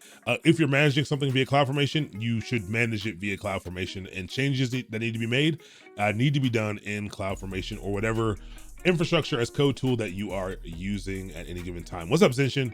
Welcome to the channel. Good to have you. Thanks so much for the follow. What's up, Net Frazier? All right, so let's do what they're telling us to do. They want us to add a brand new property called version configuration and set the status to enable. You might say, I don't know how to do any of that. Great. It says, hey, do you need a hint? Let's click on that. This is where we can get into the documentation for this stuff. Now, if you are not a developer and you don't have experience parsing and looking through technical documentation, this part will be overwhelming for you. This is one of the biggest problems with Cloudformation is I think their documentation is hard to parse. And you know, I think Cloudformation itself is just a little bit uncomfortable. But let's look at this. Let's look at these resources. So here's the link for the documentation for Cloudformation in particular. You can get information. Whoops, that is not it. You can get information. Why is it pasting this? Hold on, ignore that last message. Okay, it is not like it won't copy this. I don't know why. Copy. Hold on, let me try something. Copy. Okay, there we go. This will take you to the walkthrough, and they give you examples in both JSON and YAML.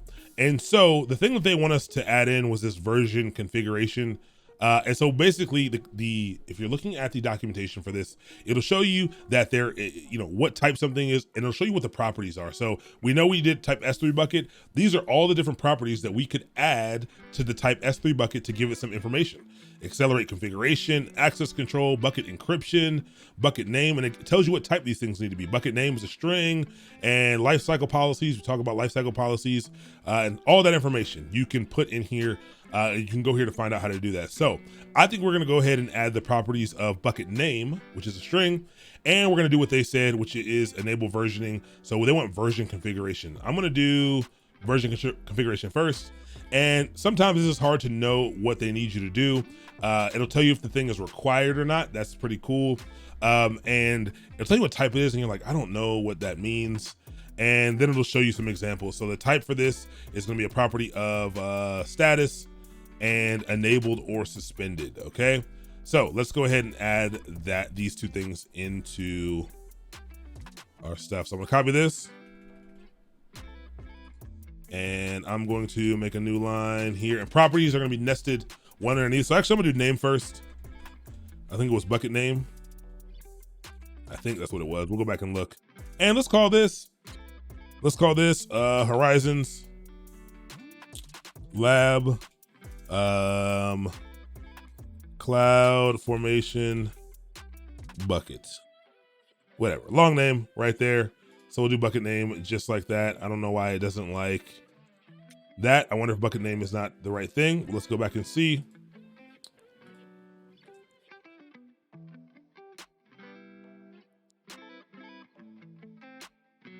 Yeah, bucket name looks good. It might just be because I haven't saved it yet. Bucket name looks good. And then we need version configuration. And we need, underneath this, we need, what did it say? It said status. And the status needed to be enabled or suspended, okay? Is it enable or enabled? Let me see.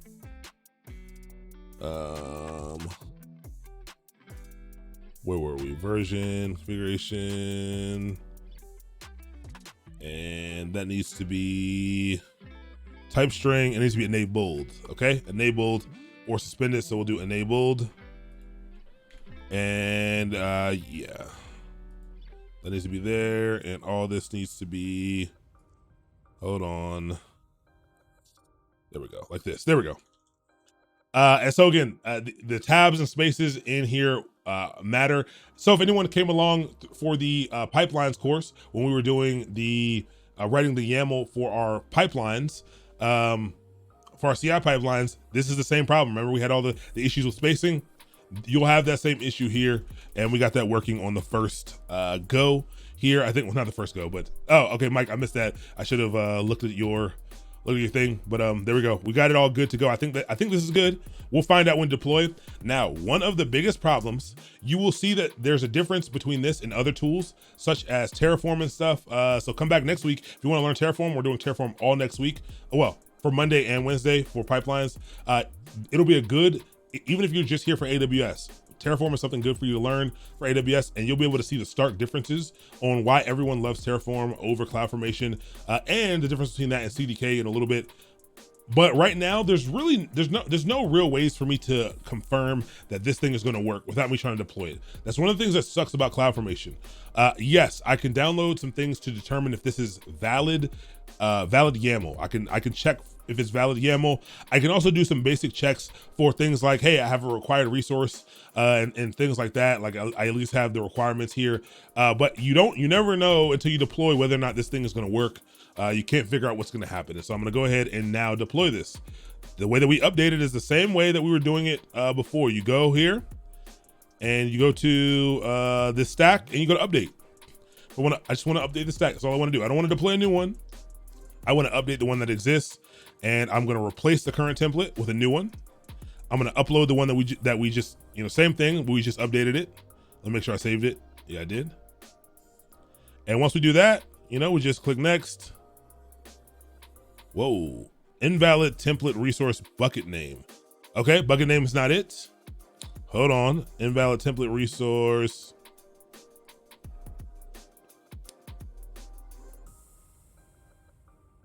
Bucket name looks right, and it's just a string. Hold on,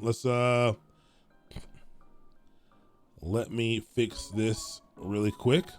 Type. Oh, I'm tripping. I am tripping. I'm tripping. See, this is why you miss stuff. I actually have to type out properties. I was not thinking at all. And so the properties of what we want is simply properties. And then we need these nested underneath here. Okay, there we go. That is what we want. These are properties of this thing. Again, like I said, I've done plenty with Cloudformation. Cloudformation is, you're probably not going to memorize Cloudformation. Probably not. You might. Yeah, but we'll see. Okay, so now let's try that again. So there was an error. Let's go ahead and fix it and upload it again. Get it on in there. Next. Now let's just go past and just keep clicking next. We don't need to change any of these things, and click update stack. And what it'll do is it does its best. This infrastructure as code it does its best to only update the things that need to be updated. It doesn't mean it's going to spin up a whole new bucket or anything like that. It might, depending on the changes you're making, it might have to create a whole new resource, or it may be able to update things in place. One of the things that kind of sucks about Cloudformation, yes, they have update sets and stuff now, but it doesn't give you a lot of information about what's going to happen. All right, some of these other tools do. Even CDK gives you information about what's going to happen before you do it, which is very, very helpful. All right, so we can do a little refreshing. What's up, Lord Azazel? It is good to see you. What's up, Clouderific? Welcome to the channel. It's good to see you. Thank you so much. Lyad Omar, welcome. Brian, how are you doing? Danimal Dev, welcome to the channel. Ian Grow, welcome to the channel. It's good to have you all here. Thank you so much for the follows. Welcome, welcome, welcome. So I found this program from something called Generation USA, offers free training, and there's a program for junior Java developers. That's dope. That's what I'm going to do, since it leads to to an apprenticeship with Verizon. That's pretty dope. If you feel like sharing with anyone link, feel free to share as much as you want. That sounds amazing. Good luck. That sounds really cool. Definitely let us know about your experience doing that. That is pretty awesome, actually. Sounds pretty cool. Java is, as much as I talk crap about Java, Java is super in demand. It's really in demand. It's super powerful. And it sets you up to be able to use anything you want later on as well. All right, so now that it updated, all the updates are complete. Let's take a look at the buckets that we now have. And if we look, Horizons Lab CloudFormation bucket is here. The old bucket is gone. Remember, this was the bucket that was called Horizons Lab 01, S3, blah, blah, blah. That bucket is gone, and a new bucket has now taken its place. So we were able to tear down a bucket and spin up a new one simply by changing the values that we have here. Now, how can we confirm that versioning is enabled? Well, let's go to our buckets. Let's head over to S3, check out our buckets here. Let's go down to the Horizons one. Hold on. Refresh. All right, there we go. Horizons Lab CloudFormation. We check it. If you go to properties, in here, bucket versioning is in fact enabled. Bucket versioning is always disabled by default, and now it is enabled just like that. Let's say, hey, it's costing us too much. It's costing us way too much money to have these versions, these things enabled. Let me go ahead and disable them. How would you go ahead and disable them? Well, you can't turn off versioning. That's something we learned. Remember that for the exam, that you once you enable versioning, you cannot disable versioning, but you can suspend it. Okay. So the other option was it suspended, I think, enabled or suspend or suspended. I don't really remember which one it was. Let's go ahead and see it again. And if you wanted to do that, you could change it to suspended and immediately suspend versioning on those buckets. So that's pretty cool. So hopefully you're starting to see how you can use the code to set up what you want, to configure what you want.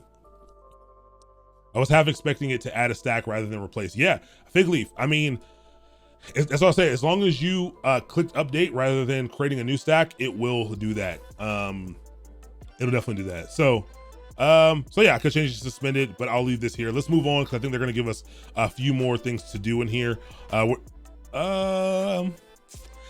These are good topics here. Let's learn about these really quick, and then maybe I'll just copy and paste the one they have for EC2 so that you can see a larger deployment and what it looks like to have more and more code in your file and kind of what some of the other options are.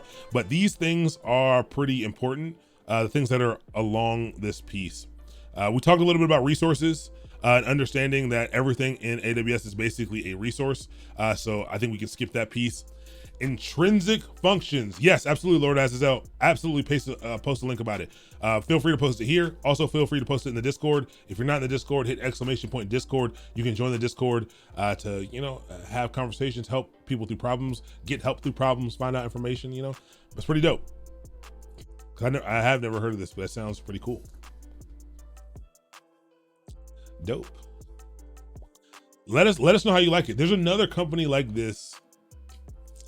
There's another program like this. I forgot what it's called. I need to find out what the name of it is that does some stuff like this. There's also one in a few metropolitan areas called InPower. I don't know if anyone knows about that, but I can also share this. I don't think they do a lot of coding. I think they do like IT stuff, but it could be a good option on the way in. Alatero, we can talk about state machines, but we're not really. Tonight is just because, so this is the first part. This 8 weeks is the first part of a 3-part series, so a total of 24 weeks. And so we're not gonna dive super deep into it tonight. This is kind of the introductory course to AWS, just getting people understanding what these things touch and like kind of what these things are at a pretty high level. We'll probably not dive into it. InPower is an electricity and gas supplier in the UK. See, hey, they probably stole the name and said, hey, we're here to give you all the electricity and the gas. We're giving you the gas to go to learn some tech. That's probably their ethos. But no, there's an InPower branch in Baltimore. They do some pretty cool stuff. But it could be an option. Could be an option depending on where people are. There's a lot of programs that you can utilize as tools to help you on your journey. Everyone takes a different journey. See if you can find tools that work for you on that journey. Intrinsic functions. I'm gonna talk about intrinsic functions real quick. Remember, we talk about how these templates can become pretty dynamic. We're not gonna be able to see a ton of that tonight, but there are functions that happen in here that you can use to do a lot of cool things. Some of them are the reference function, the ref function, okay? This allows you to dynamically assign a parameter values to a resource property. So it allows you to basically reference a value that is either delivered or created or set elsewhere and implement it into a function. I'll show you in a little bit where they're doing that at. We can copy and paste the code. You can tag an instance with the join function. So this join function, it does what join does in programming languages, and it allows you to basically be able to create dynamic names for things. So you can use it to create the name of a system or tag it with a specific thing. Like maybe you have some environment variables that you want to add in. So maybe like maybe like you have an environment variable for what kind of environment it is. Maybe a staging environment, and maybe it's the type of application is the web application, and it'll combine some things together and join them all together to be able to create labels and things for different sections. And sub is a substitute function that that substitutes different values as well. And let's look at how those work in a second. Inbound's a metalworkers company in Portugal. You know, I need to look around and see if there's any other masterminds with no I, to be honest, and see what they're doing in other parts of the world. The hard part wasn't teaching myself coding. It was that first job. 200%. And I think that we're gonna have it's really funny. I was just talking about this with someone, and I have it written down in all of I have a big old book of ideas. One of the big things that's up there is to have a specific, like, putting some kind of framework around that. Like, how do you make that first job easier? Like, how can we, like, these are solvable problems. The problem is they might take, these are problems that probably can't be solved with tech all that much. I think people are trying to solve it with tech. These are organizational issues, to be 100% honest. Like that giant barrier to the first jobs. It's ultimately it kind of works in our favor if you are able to jump the hurdle. It works in your favor in that this is one of the reasons why salaries are so high. Is because that first job is so hard to get because people generally aren't looking to take on junior engineers because it can be difficult to support junior engineers. You're paying your senior engineers all this money, so you want them to be productive, and providing support and something to someone who may take a little bit of time to become valuable to the team can be costly. But people are starting to realize that is a necessity for sure. But yeah, I don't know, that we should talk more about that. But that after you get that first job, it's kind of like, it's not easy, but in comparison, once you get the first job, once you get something decent on your resume, it becomes much more easy to navigate the industry and do whatever you want. I'm getting myself burned out on the regular jobs. Yeah, we're trying to learn as much as possible to help landing the first job. Yeah, burnout's real. It's real. Can you cover one day how to create a portfolio as a self-taught programmer, tech worker? If you could, yeah, I mean, yeah, I'll try. I'll try to. I might have someone else come on and do that, like a guest, to come on and do that. I can definitely do it, but I don't have a good eye for design. But not even for design, but like. So if you're just talking about a general portfolio, not necessarily a portfolio site, absolutely. Yeah, that's a really good one. Absolutely. I can't help you design your portfolio site, but absolutely, we can talk about the other things that should go into it, things you should focus on. Yeah, we can definitely do that. I'll definitely let you know about that. All right, so these functions are kind of cool, and they allow, again, for a template, they allow for templates to be dynamic. Okay, so here's what we have here. So right now we have something like AMI-ID, and actually, you know what we're gonna do? I'm gonna go back and I am gonna take the code from their repo. Let's see. Let me find it.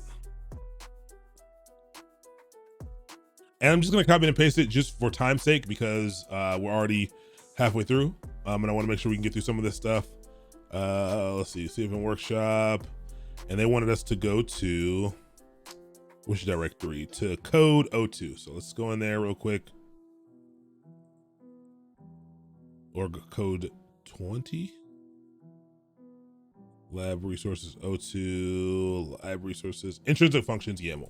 I don't want to look at the, so I'm going to take this raw template here.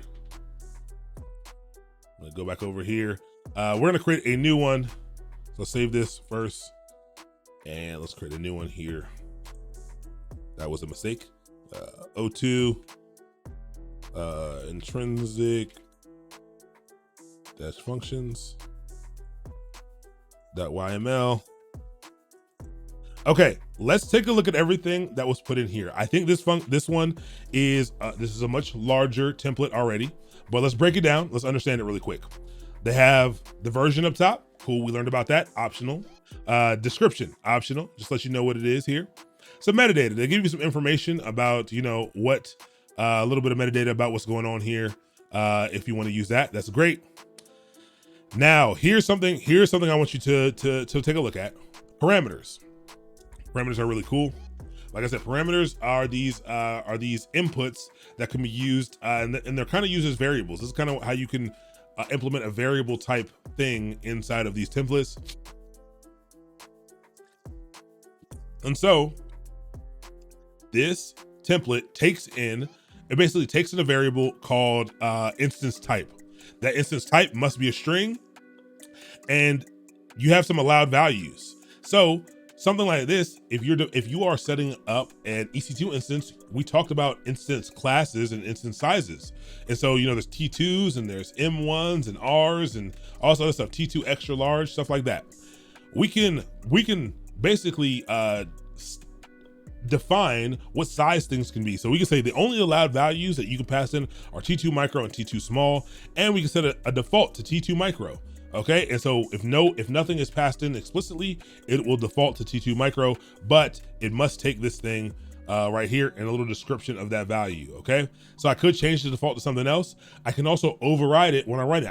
I can pass in new data when I'm trying to run this, but it can only be T2 micro or T2 small because of what was set up here. If I remove this allowed value section, if I removed it, I could pass in any type of class. I could do a T2 extra large if I wanted to, or a P, whatever I wanted to do, I could do if I wanted to. But these are like the little variables, and the variable is called instance type. Okay. Here's the resource. Remember, a resource is needed.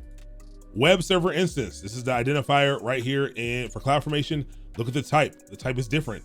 It's AWS EC2 instance is the type. So this is the specifying an EC2 instance, so a server. And properties, same thing. This looks exactly the same. This resource block looks exactly like this resource block. Let's put it side by side. Look, oh, they're the same one. That was dope. Look how similar these resource blocks look. They look very similar, okay? Not too hard to use once you figure it out. But the one over here is using intrinsic functions to do some stuff. So, well, not yet. It's not using them yet. It wants us to use them. So one of the things that we can do, we talked about the base images that an EC2 instance is, based off of, that Amazon machine image. And those Amazon machine images have a unique ID. What did we say about these unique IDs? We brought up something that's very, very important. And I'm like, that doesn't matter. It doesn't matter here. Well, it does matter here a lot. But depending on where you're deploying to, remember those EC2 instance IDs, those AMI IDs are unique. These IDs right here, these AMI IDs, yes, it is exactly, Dorian, it is region specific. Okay, so the Amazon Linux 2 AMI, this ID right here will only work. I can only put this in to the example if I'm deploying to the same region that this is set up in. If you ever want to find out what the ID is for your region, there. So Amazon does not provide you an easy way to do this. So much so that if you look below here, they literally tell you to, the way that you find the instance ID is to go into EC2 and click launch new instances and copy it from here. That is archaic. There are ways to get it. There are ways to query AWS's parameter store for this information. It is not reasonable, okay? It is not something that you're gonna just be able to do. So yeah, it's not something you're gonna be able to do, but you can come in and you can grab the AMI ID for the thing that you want from your region, but it is region specific, okay? And so if I go back over here, They have hard coded the image ID, but they're basically saying, hey, use a reference to do this. So right now they're doing a reference for instance type. Okay, so the instance type is a property, and instance type is, you know, like the class right here, and so it's referencing the function that it's using is referencing instance type. Instance type is set up right here. So it's set up as a parameter, and so it's like a variable. Okay, so it's referencing the value that's up here. Okay. Yes, AWS CLI can do it with describe with images, but parsing login nuts, parsing them is very difficult. If you're not super comfortable with Linux commands and parsing JSON and stuff and learning how to do queries inside of there, you know, it's pretty interesting. I had to explain to someone who just did a thing in AWS the other day how to launch an EC2 instance because I had the SA associate. I was like, what do you want from me? Just keep clicking next and change things to fit the use. This isn't a technical question. I mean, yes, I think that's also interesting, almost to the point where like people were like, there's gotta be something I'm doing wrong. There's gotta be something I'm missing. It really is. Click through, put what you want. That is a fine answer, but people think it has to be this like super fancy thing, and it's wild. Yeah, JSON on the command line can be cumbersome for sure. So what they want us to do is be able to use this ref function the same way it's used here to be able to use the image ID. And so let's do that. Let's modify this to be able to do exactly that. Okay. The way that we would do that is to set up another parameter. Another parameter. So I'm gonna set up another parameter. I'm gonna call it AMI ID. Okay. How about I just, maybe I just call it AMI ID. Okay, that's gonna be the name of it. We gotta give it a type. I think type is the only thing that's required. And it needs to be a string, okay? And again, I can give it a default value or I can pass it in when I kick off this thing, but I'm gonna type in default. So I'm gonna set the default and I'm gonna paste it. I'm gonna paste in what we just copied from from what we found. And there we go. So now I have a parameter that I can use. I can specify AMI ID, and instead of hard coding it here, I can do ref AMI ID, and it will pick that up, or should pick that up. Okay. Now we'll see if it does pick it up, but it should pick it up. I'm going to delete this line because I actually think, yeah, do that. All right, I'm gonna use this. Hopefully it works out, even though it's showing some underscores. Now, real quick, you might be asking yourself, why in the world, like, I don't understand. Like all it feels like we just did, what it feels like is that we just replaced where this thing is coming from. We added in some new lines and we're just referencing the exact same thing here. That's true. Here's why you'd wanna do this. So again, maybe you have a setup. Your setup looks like this. Your setup says, I want an EC2 instance. Actually, no, let's say it says you want a load balancer. You're setting up a template. Remember, templates are reusable. A load balancer. It also wants an EC2 instance. And I'll put instances, and maybe also it wants an S3 bucket. Just simple things we've already worked with. S3 bucket. What's the clipboard buffer you're using? I'm using something similar on your Mac. Yes, Windows. So Windows has one built in. Windows 10 has a clipboard manager built in. The way that you enable it is on your computer. If anyone's on Windows 10 right now, hit Windows key V. It'll say, hey, you've activated this thing. Do you want to enable history or whatever? Click yes, or click enable or whatever, and now this will be available to you. All you got to do to bring it up is Windows key V. A lot of people don't know about it. I told you guys Windows is getting better. It's really getting better. It's got some cool stuff in there. So I usually share it out on Twitter once a quarter because when I found out about it, I was ecstatic. But yeah, Windows key V is what you would use. All right, so let's say you set up a template that described these three things, right? But inside of here, there might be some different things. What if you're deploying them to different regions. What if you want a different amount of EC2 instances behind the load balancer pool in production? So maybe you have a development environment, again, a staging, and you have a production. These have different values, okay? So parameters can be passed in at runtime. So for dev, my load balancer can be fine. It can be the same across the board. Load balancer, we just get a load balancer, a load balancer, a load balancer. For EC2 instance, maybe they're in different regions. So I need the US East 1 AMI. Okay, and then maybe I need the US West for these two AMI. Okay, for these two. And so those are gonna have to be described differently. You can pass in these parameters at runtime, again, for different environments. You can use a single template to deploy multiple different types of things.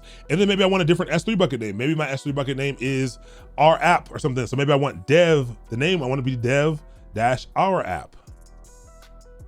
And obviously this has to be unique. So maybe this one has to be stage our app. So there's data that must change in between the template runs, okay? And there are other ways of adding in these parameters. There's a bunch of different ways to do it, but you can also pass these things in at different times. Yes, different AMIs for different regions. Yeah, the AMI ID is different for different regions. Same AMI, but it's the same image, but it has a different ID based on which region you are in. Okay, so that's the reason why these parameters are cool, because you can use them to do a bunch of different, to deploy a bunch of, you write one template, and then you can switch up the parameters to be able to change up what happens if you deploy to different places. Okay, so we'll take this, let's go ahead and see if we can deploy this thing. All right, let's try to deploy it, see what happens, and try to get this to work, and then we'll move on to CDK right after this. So we're gonna create a whole new stack, create a brand new one. Create a new one, brand new. I have one already ready.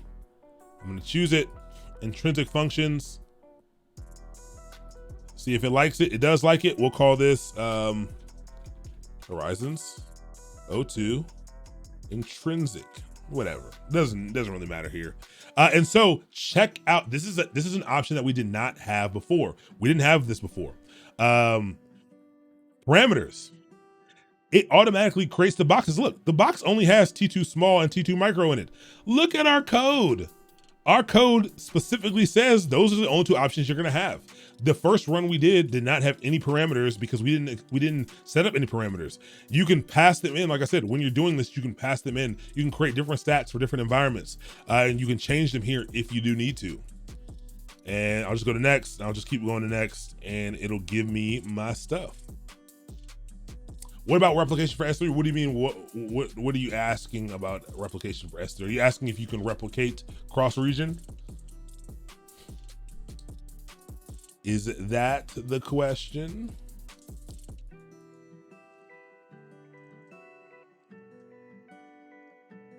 How do you back up buckets? Yes, S3 buckets do in fact have replications.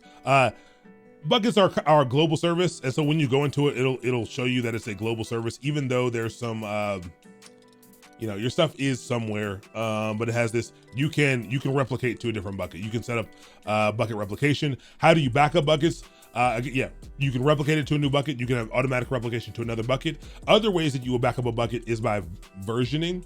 Is another form of backing up a bucket. A lot of people also will sync their bucket to another data store as well.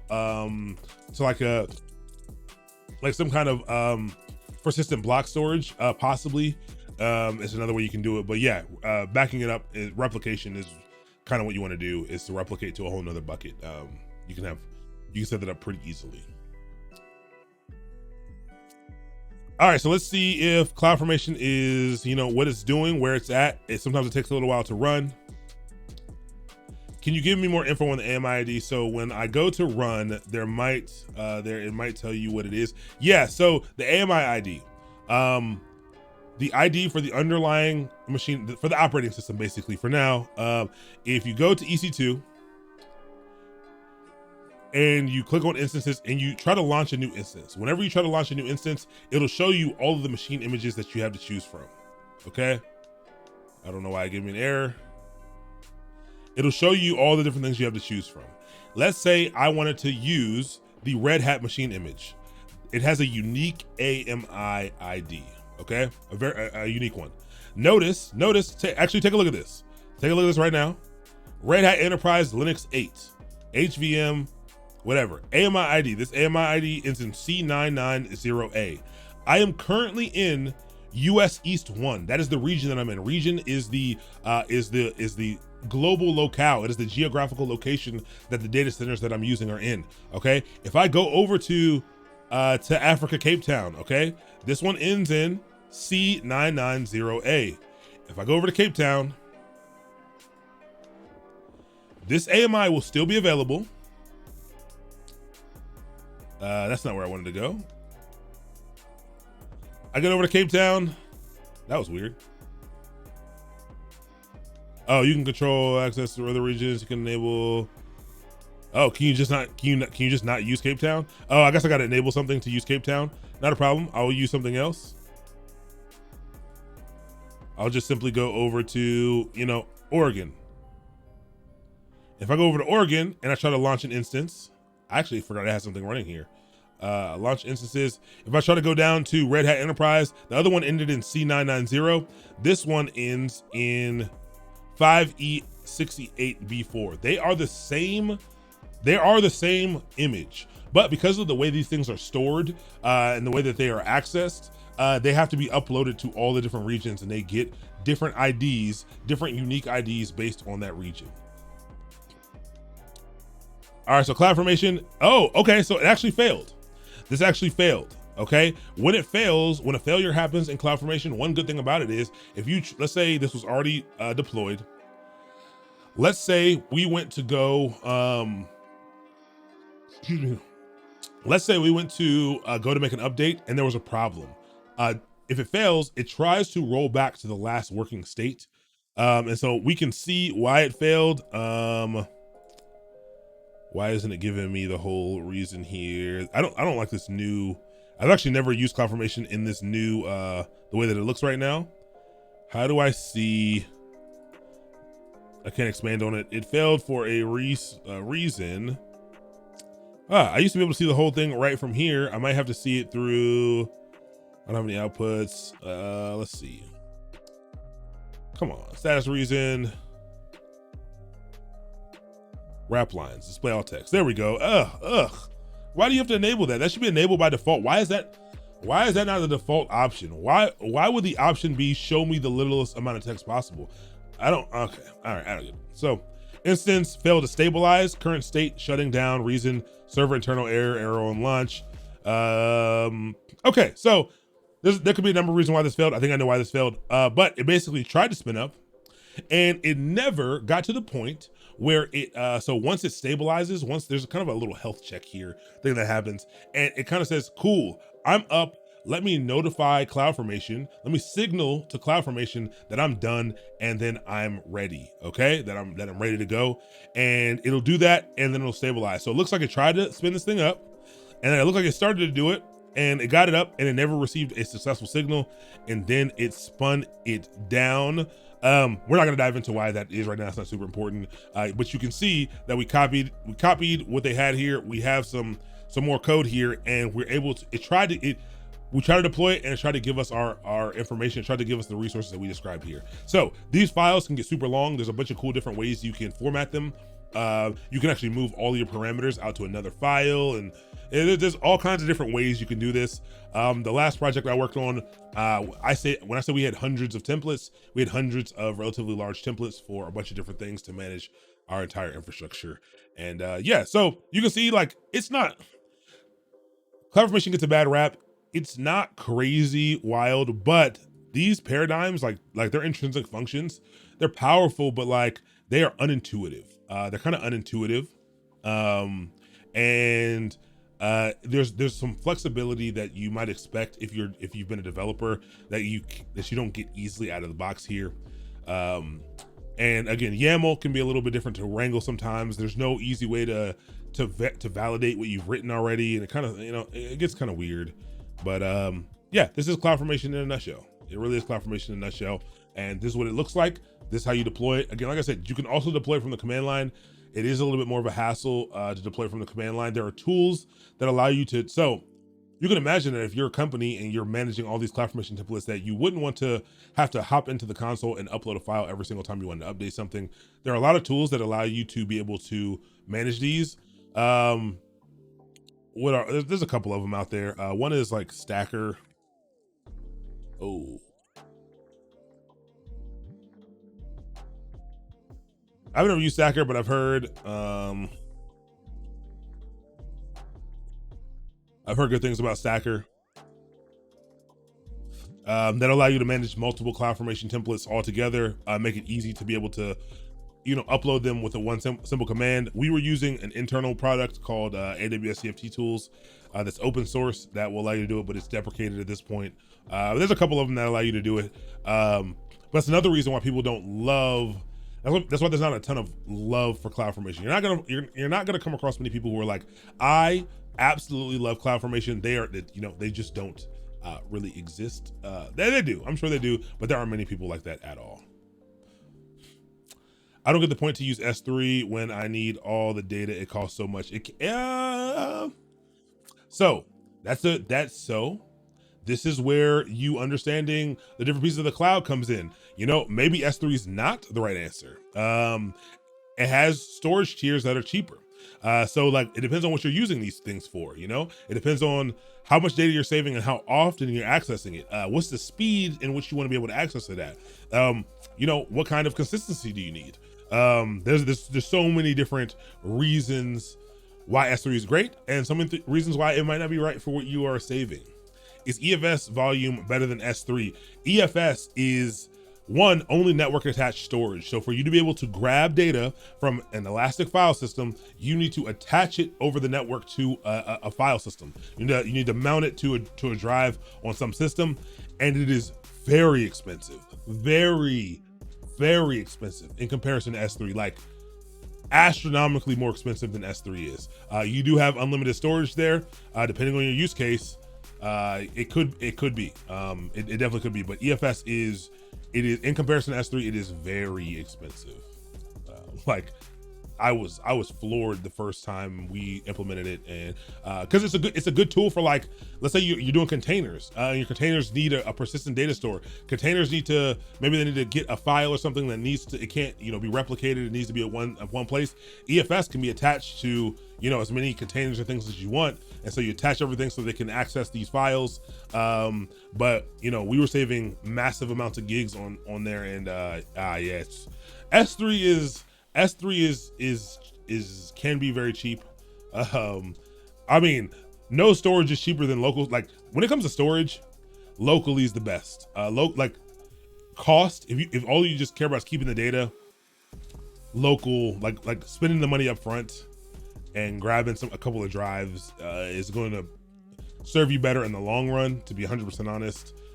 But then you don't have access to that data everywhere, and it gets all weird. Can the parameter for the AMI ID have a description? Yes, it can. Yes, any one of these can have a description. Any one of the parameters can absolutely have a description. So we could put a description right below it. That's a great idea, actually. A description that says like Red Hat 8 AMI or something like that. Absolutely. And you can say, you could absolutely put that there to help people understand what there is. Kudos to AWS for finding a way to monetize every cycle. And I know, yeah. Yes, that's what they've done. Really. OS, so the difference okay, Global Dynamics.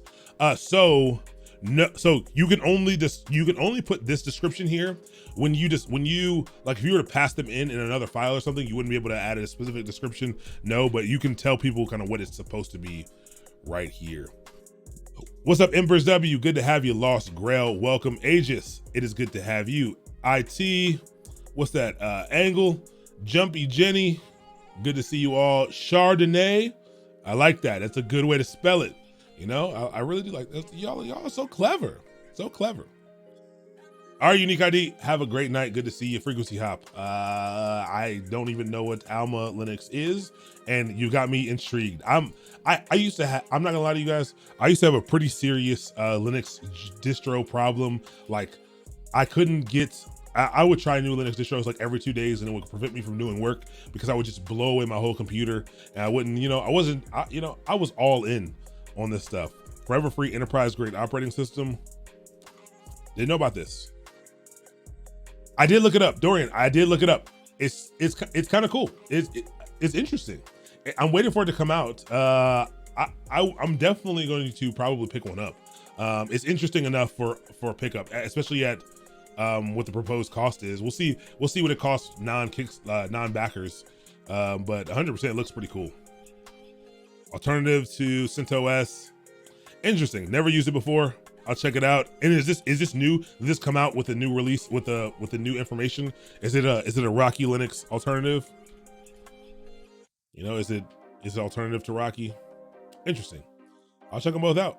Seems pretty cool.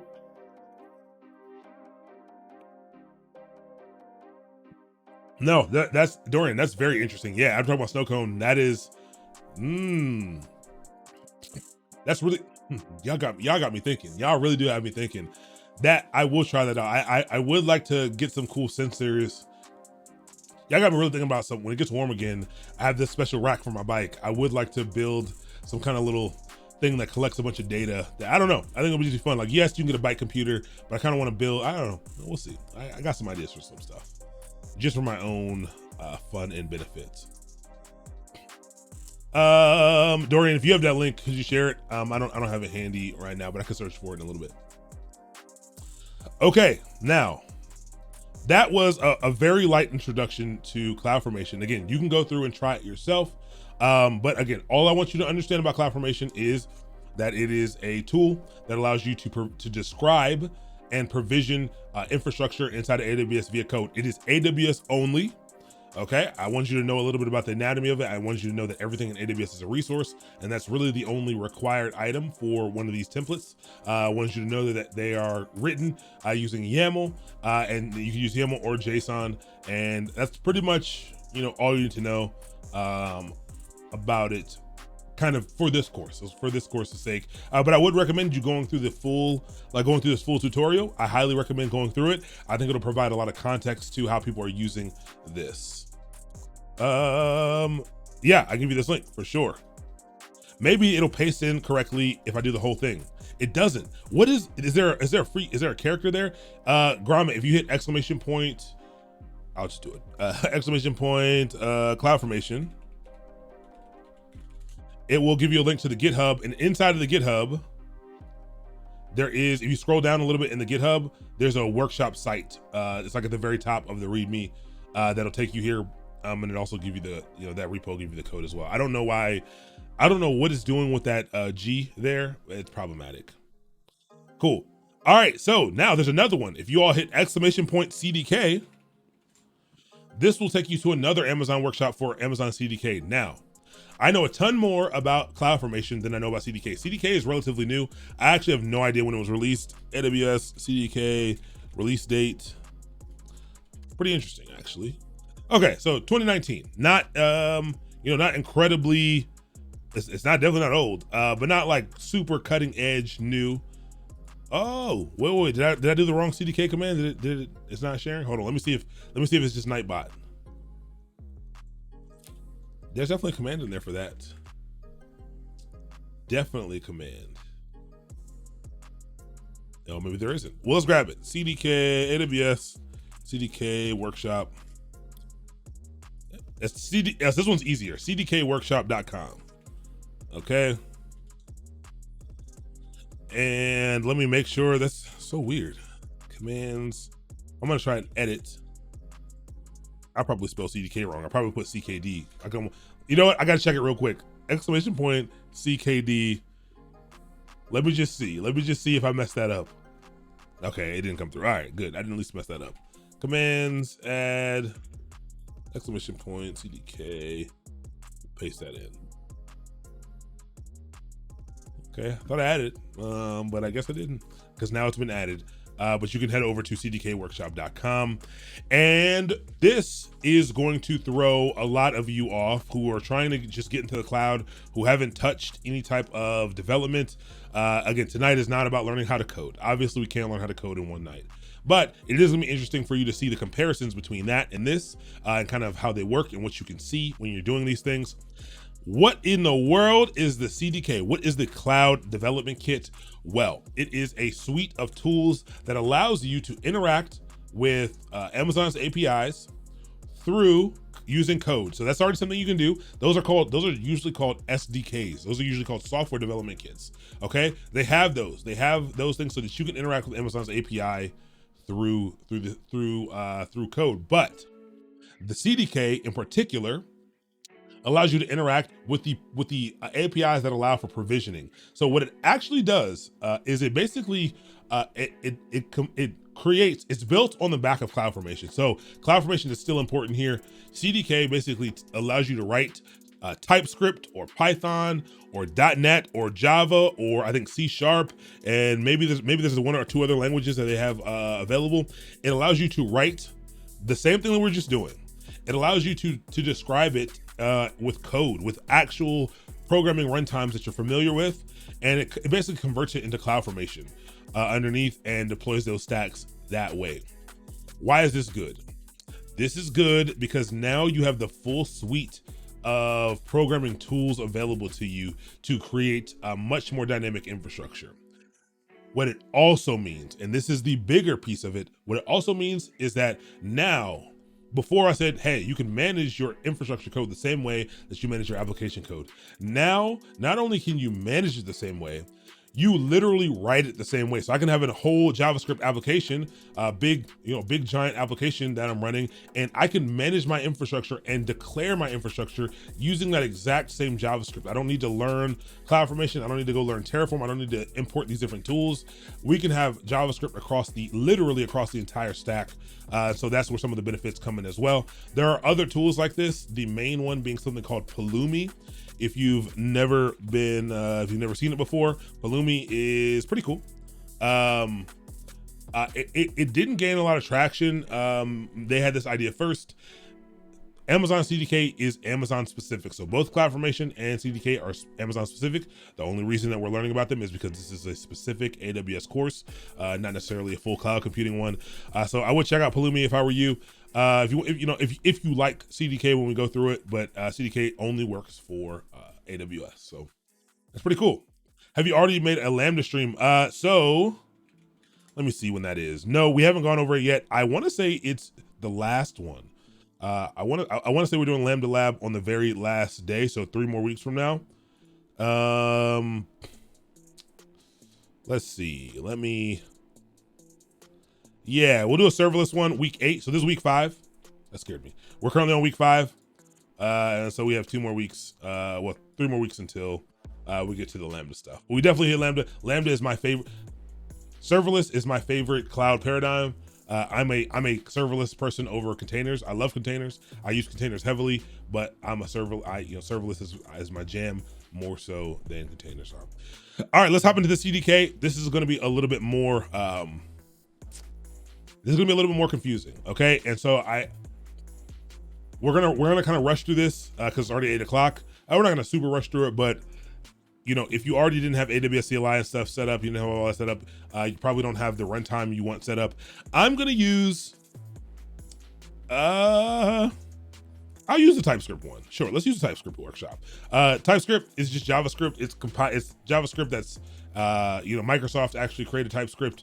And they manage TypeScript, and people seem to like it a lot. I like it a lot. It basically is JavaScript, but it incorporates static typing. And because of that, you got to compile it, and you write a special thing, and it actually compiles down to normal JavaScript and HTML, CSS, and stuff, and it's pretty interesting.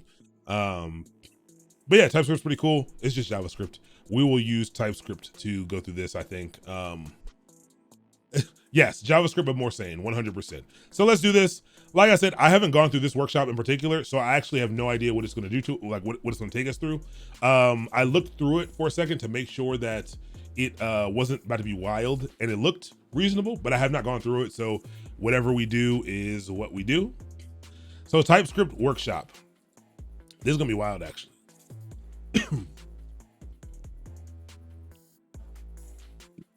Or it might feel wild. At least it felt wild to me the first time I realized you could do something like this. All right, so once you have everything downloaded, the prereqs, I don't even know if I have all the prereqs, I'm about to find out. AWS CLI, I have it. AWS account, I have it. Because we're using TypeScript, we need Node.js. I think I have Node.js on my development server, so I'll do everything from my development server. Let's see, IDE or programming language, I have all that. The CDK toolkit, which I think they're gonna make us download, or I should click that because I don't know if I have that. So I'm gonna click on this, and it's an NPM package. So let's see what we have here. Soldier 200X, good to see you. Welcome to the channel. Tune, welcome. Day Trippin', welcome. Rauk Beer, welcome to the channel. Rhinomite, Skill Killer, Reefus, the locals, I like it. I really do like it. Fierce Salt, welcome. Permacello, Tommy York. Let's see who else we got, and I think that's everybody, as well as Crunchy Lumpia. Welcome, Crunchy Lumpia. I feel like I've seen you around. Maybe you've been here before. I feel like I know you from somewhere, Crunchy Lumpia. I definitely feel like we've been acquainted in the past. Welcome, it's good to have you. So I'm gonna get this installed really quick if it's not already installed. I'm also gonna get set up in my server real quick. I'll do everything from there, I think. That's not what we wanna do. I'm gonna npmi this thing. And you know what I'm gonna do? I'm gonna move this over to the second desktop so it works out a little bit better.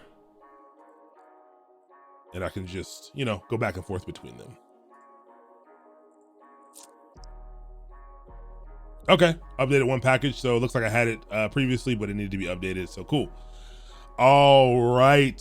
So here's how you get up and running with a brand new project using the CDK init command, or initialize. Okay, the initialize command.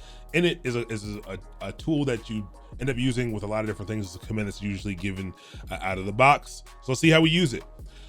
Create a project directory. So we're gonna make a folder using the mkdir command, and this is just a Linux command. This is not, this has nothing to do with AWS yet. We're gonna make a directory. We're gonna move into that directory, and then we're gonna initialize a brand new repository, and we're gonna tell it what language we're using, okay?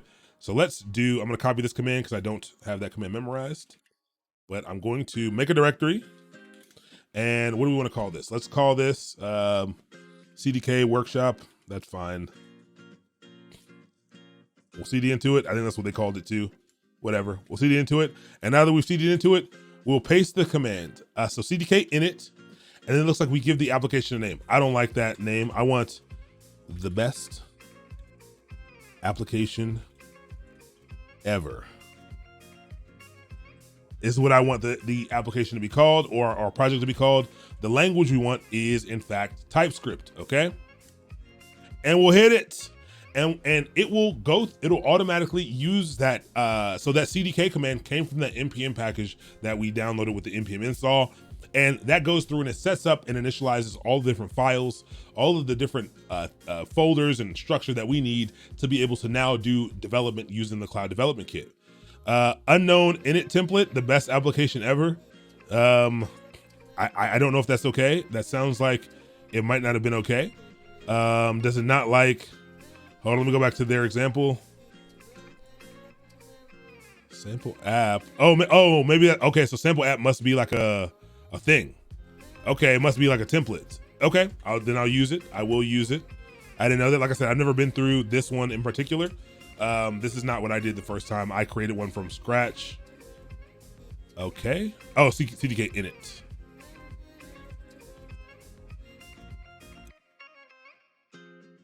What's up, Nug? Welcome to the channel. Good to have you.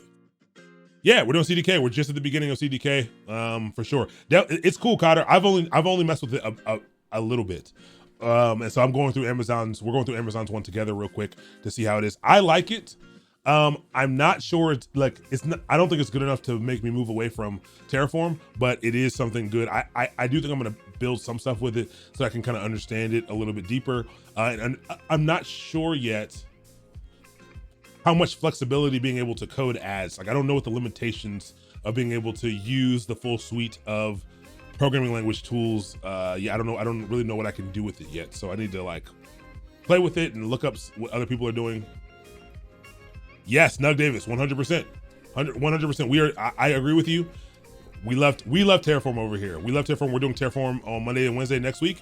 But because this is AWS specific night, we are going over these AWS specific tools. Yes, Terraform is, wait till next week, y'all. Anyone, we just got through Cloudformation stuff.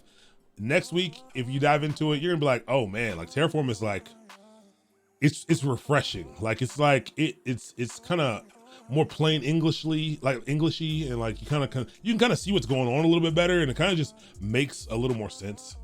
But yeah, my issue is that I'm working with a client that has tons of CloudFormation.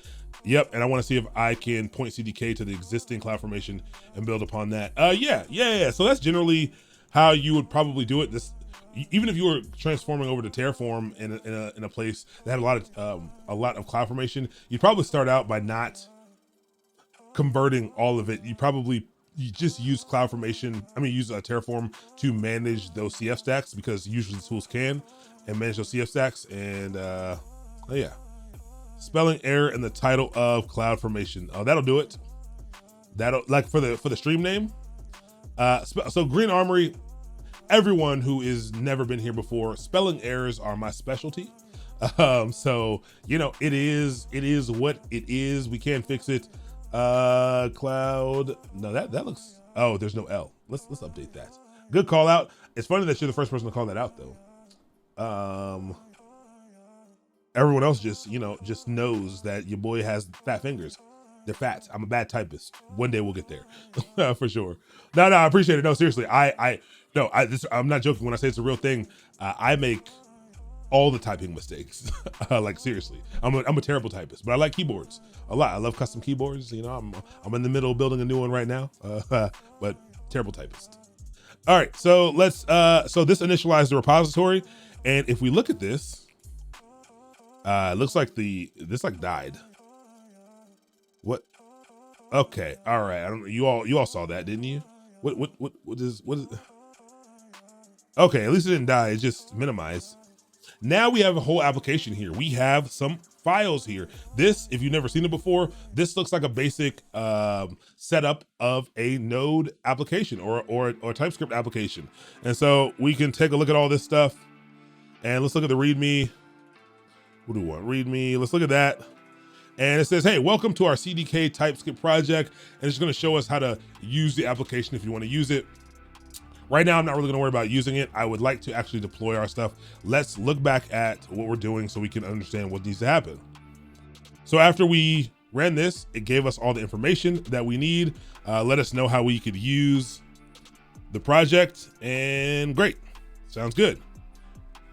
All right, so now it says npm run watch, compiling your TypeScript code. So you might be saying, what in the world? Why do we need to compile again? JavaScript, dynamically typed, interpreted language, doesn't need compiling, but because it is TypeScript, it does need to be compiled. It is type sensitive. It's strictly typed. Since TypeScript sources need to be compiled into JavaScript, every time we make a modification, our source files, we want them to be compiled into JavaScript. Okay, so every time we make a change, we want them to be compiled into JavaScript automatically. Your project is already configured with a nice little npm script called watch. This npm script will basically watch for changes in files, and it will automatically recompile for us so that we don't have to keep remembering to recompile our code every time we make a change. Open up a new terminal window, start watching for changes. Okay, they told me to open up a new one. I will open up a new one. I don't need to open up a new one, but I'm gonna open up a new one. I could run it in the background, but I'm gonna do what they said because I'm gonna listen.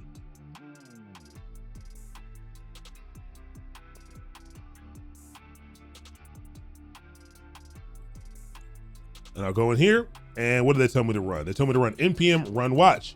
So I'll do it. I'll do what they said, npm run watch.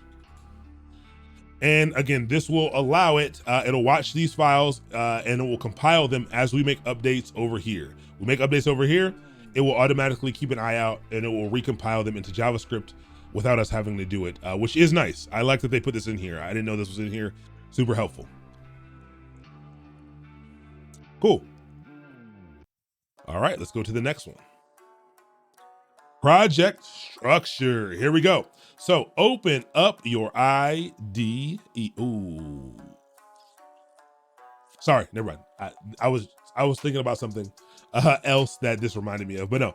Open up your IDE. I'm not using my IDE is already open. I'm using Vim for this. You can use whatever you want.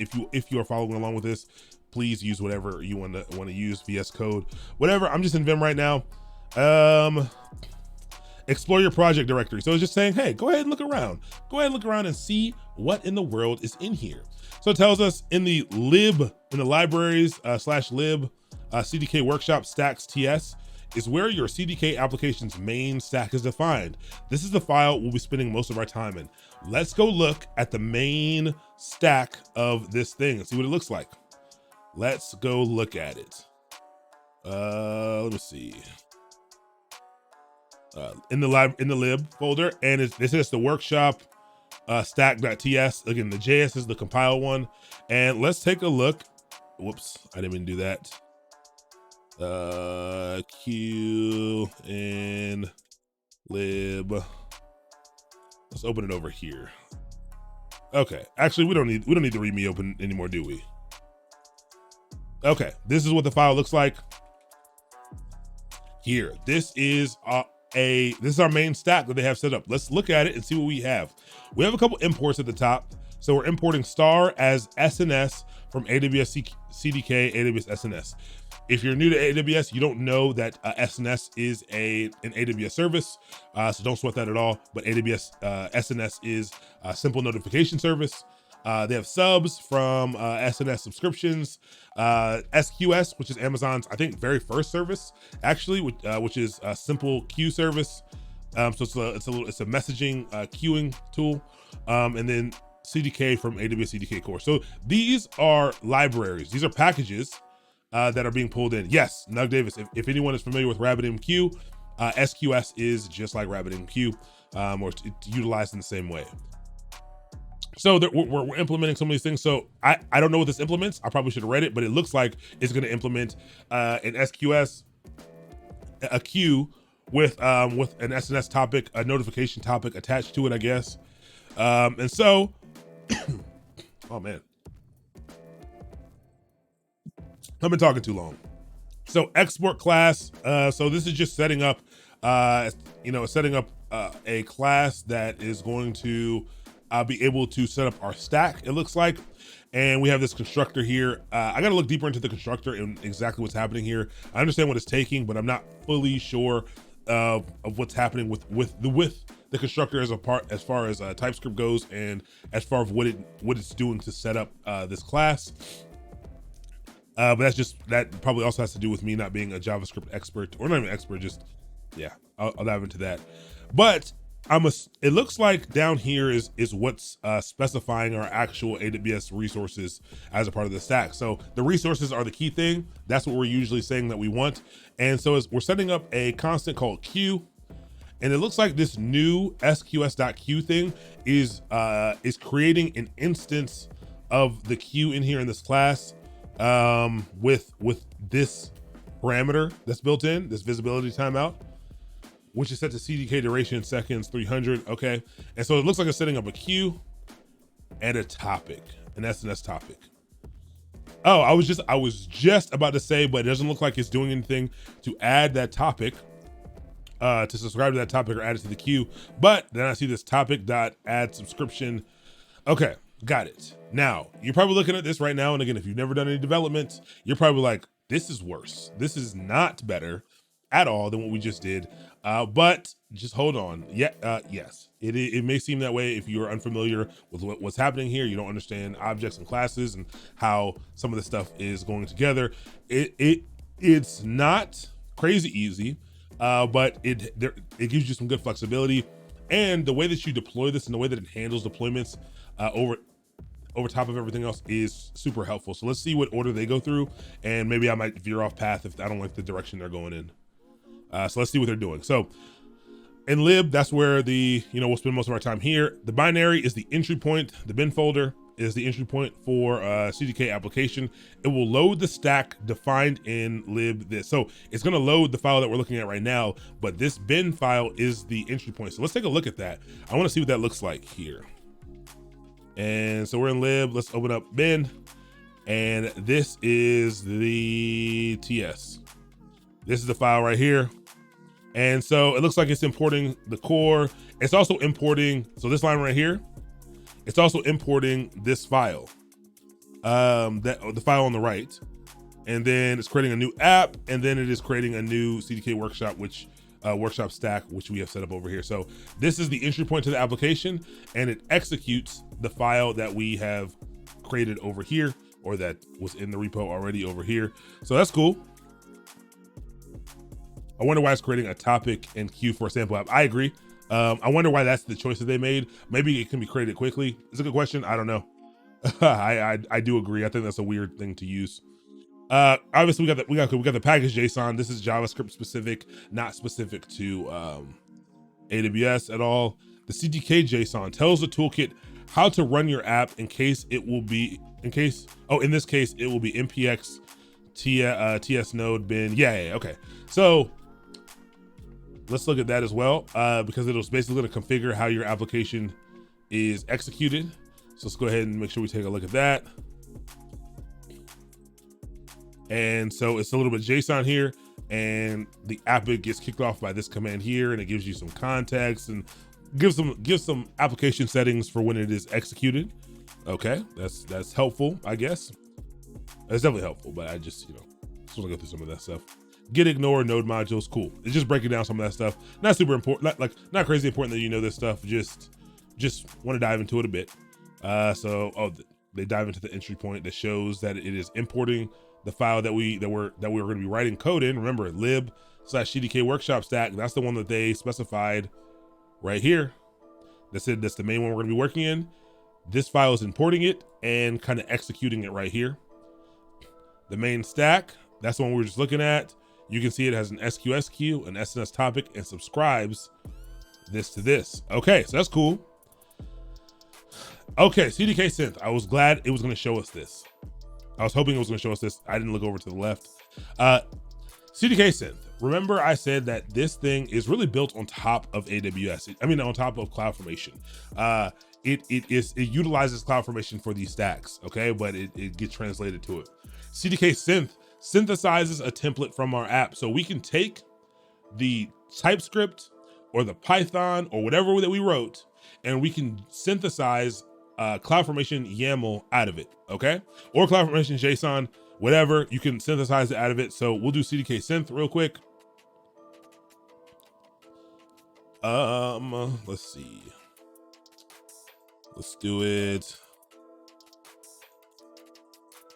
If you do CDK synth,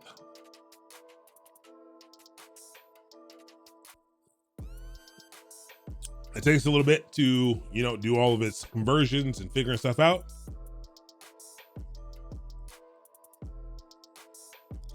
And it spits out Cloudformation. It spits out some YAML. This is Cloudformation, remember? Resources, CDK workshop queue. The type is AWS SQS queue. Visibility timeout 300. That's what they had in there. And they have these different things. This is all the Cloudformation that's needed for us to do what we need to do in here. So you can, by default, I don't think this is saved to a file. I think it gives you this, I think it might output in like CDK out. I think it outputs it outputs the template in JSON right here.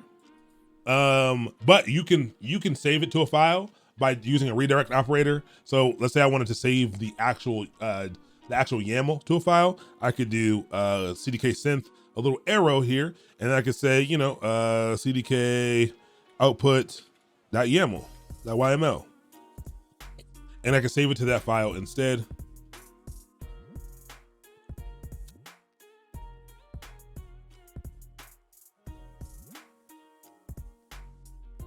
Sorry, hold on, let me do this.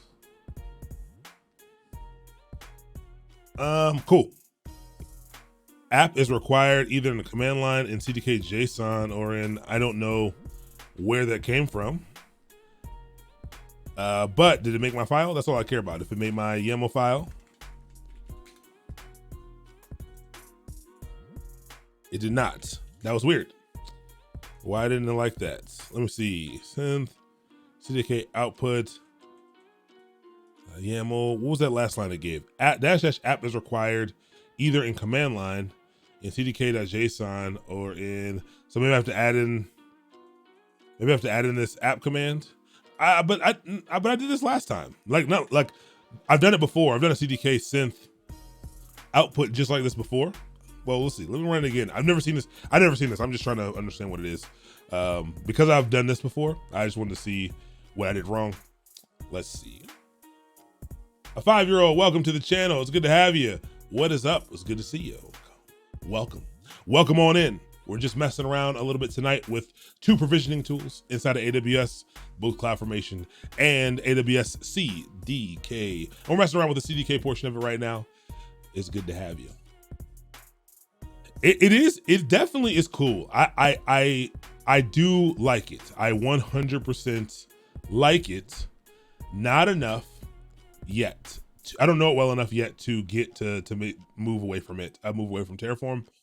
I just really like Terraform. Terraform is a really likable tool. It's so likable. It worked for me. Oh, in the CDK workshop dirt. Maybe that's the problem. And this is taking a long time. Okay, yeah. Maybe I just need to move it. Yeah, maybe I can't do it in here because of these things being here and it's generating some new stuff here. We'll let it go for another 10, 9, 8, 7, 6, 5, 4, 3, 2. You're about to get murdered, command. You're about to get Control C. Okay, let's actually see if it started to do anything. No, it didn't.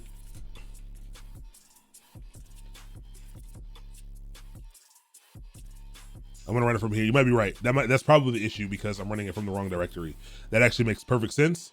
I don't know why I was doing that and it shouldn't take that long. But I just wanted you to see that you can create your own YAML out of this if you want to mess around with it. It should be pretty easy to do. All right, so what are they gonna have us do after this? Then I guess we'll deploy it. Yeah, then we'll deploy it after this. Cool. All right, so here we go. All right, so that finished. Check this out. We do now have, how do you reload? Does anyone know how to reload nerd tree? Hold on, M. Can I just reload? There we go, just R. There we go.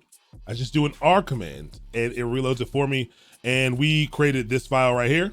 So there it goes. That is, look at all that. Look at all that CloudFormation we created dynamically using CDK already. Really, really nice. That's a really cool thing. But again, CDK is built on top of this. So that works out well. Let's see. Let's go back to their deploy step. So CDK Bootstrap, I think I already have this done. I'm going to still type it in. What CDK Bootstrap does is CDK Bootstrap installs its own stack to be able to support what happens with the CDK in CloudFormation. So it's going to create a CloudFormation stack that has things in it to be able to help us do these deployments, like an S3 bucket. And I think there's a couple of other things that are stored and saved to allow this process to happen. Like I said, you only have to do this one time. I think I've already done it. I don't know if it creates a second stack. I'm going to find out right now if it's going to create a second stack. We'll see. I'll look. I'll find out. Let it run. Let it do its thing. And then we should be good to go.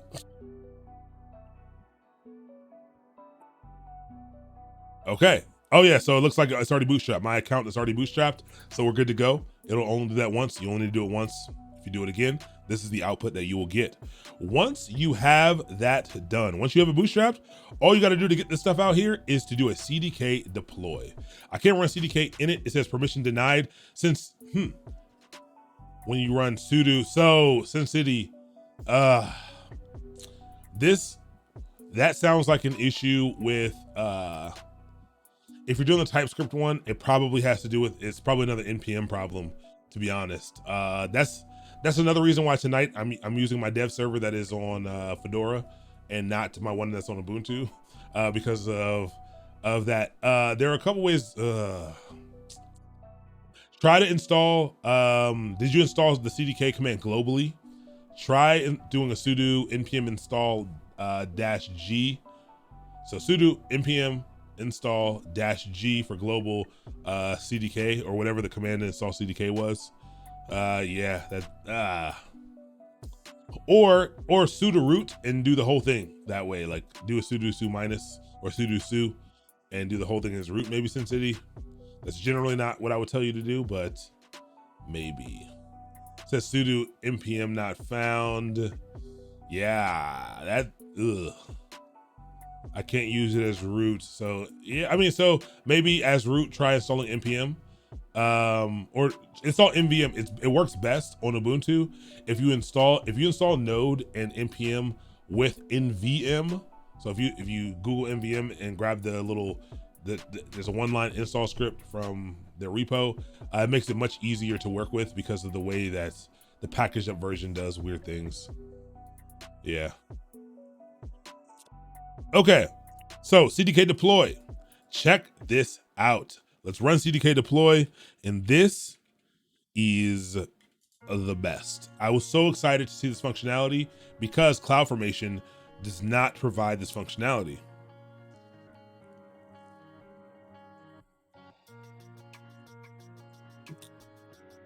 Okay, look at what we got here. We got a whole little report. Look at the report. That's amazing. Okay, this report says the deployment will make potentially sensitive changes according to your current security approval level. Please confirm that you intend to make the following modifications. You can see right up front some of the things that are going to happen to make this thing happen. So it's going to change an IAM statement. It's going to change the IAM statement for this resource ARN.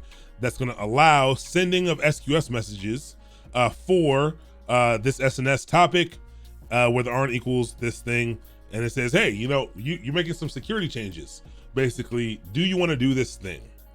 I really like this, and I say, good. I can review these pending changes. It doesn't tell you all the changes, but it does tell you the security problems, the sensitive ones. You click yes, and now it starts to kick off that stack. Okay, we go into Cloudformation.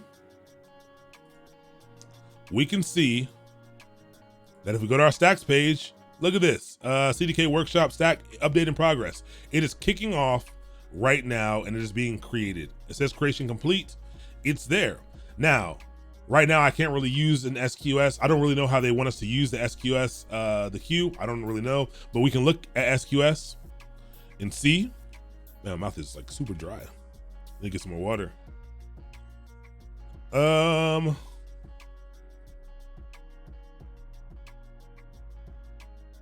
Oh, I'm in Oregon. Let's go back to Northern Virginia. Look at this. It created this SQS queue. I could try to send something in here in a second. I'm not gonna send anything in here. This is our SNS topic. It's subscribed to this thing. But yeah, this queue is here. It's here. It made a topic so if something were to go into this queue, it might alert a message to me or something. I don't know what this topic is doing at all, but it did create these things. I didn't create these things. The CDK workshop did here. I'm not gonna lie, the name is very fitting for a 5-year-old. I really like that you highlighted that message. That's really funny to me, especially because you just followed. That's a clever use of the highlights. It is something that I would also do, except I would have done it a little more cleverly by making it pin 15. Because if you don't put pin 15, it might have gotten caught by whatever the stuff, whatever mod stuff I have. I'm a big child. I'm not blocking that. It's funny, okay? It's, we're children out here. You're never too old. You're never too old for wiener jokes. I'm not gonna lie. You want them to not be funny.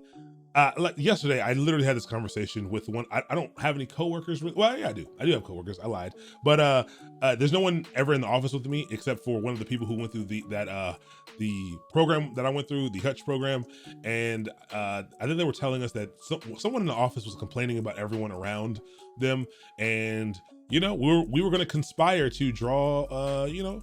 There's translucent walls. There's our walls are glass, but then they're whiteboard walls, and we were just, just gonna incriminate myself a little bit. We were just gonna draw wieners all over on our side. But if you're gonna complain about us, you might come into a wall of wieners because I'm a child. Okay, that's what happens. You gotta fight fire with fire sometimes. That's the extent that I'll go, though. The worst thing that I'll do. But yeah, most people freak out.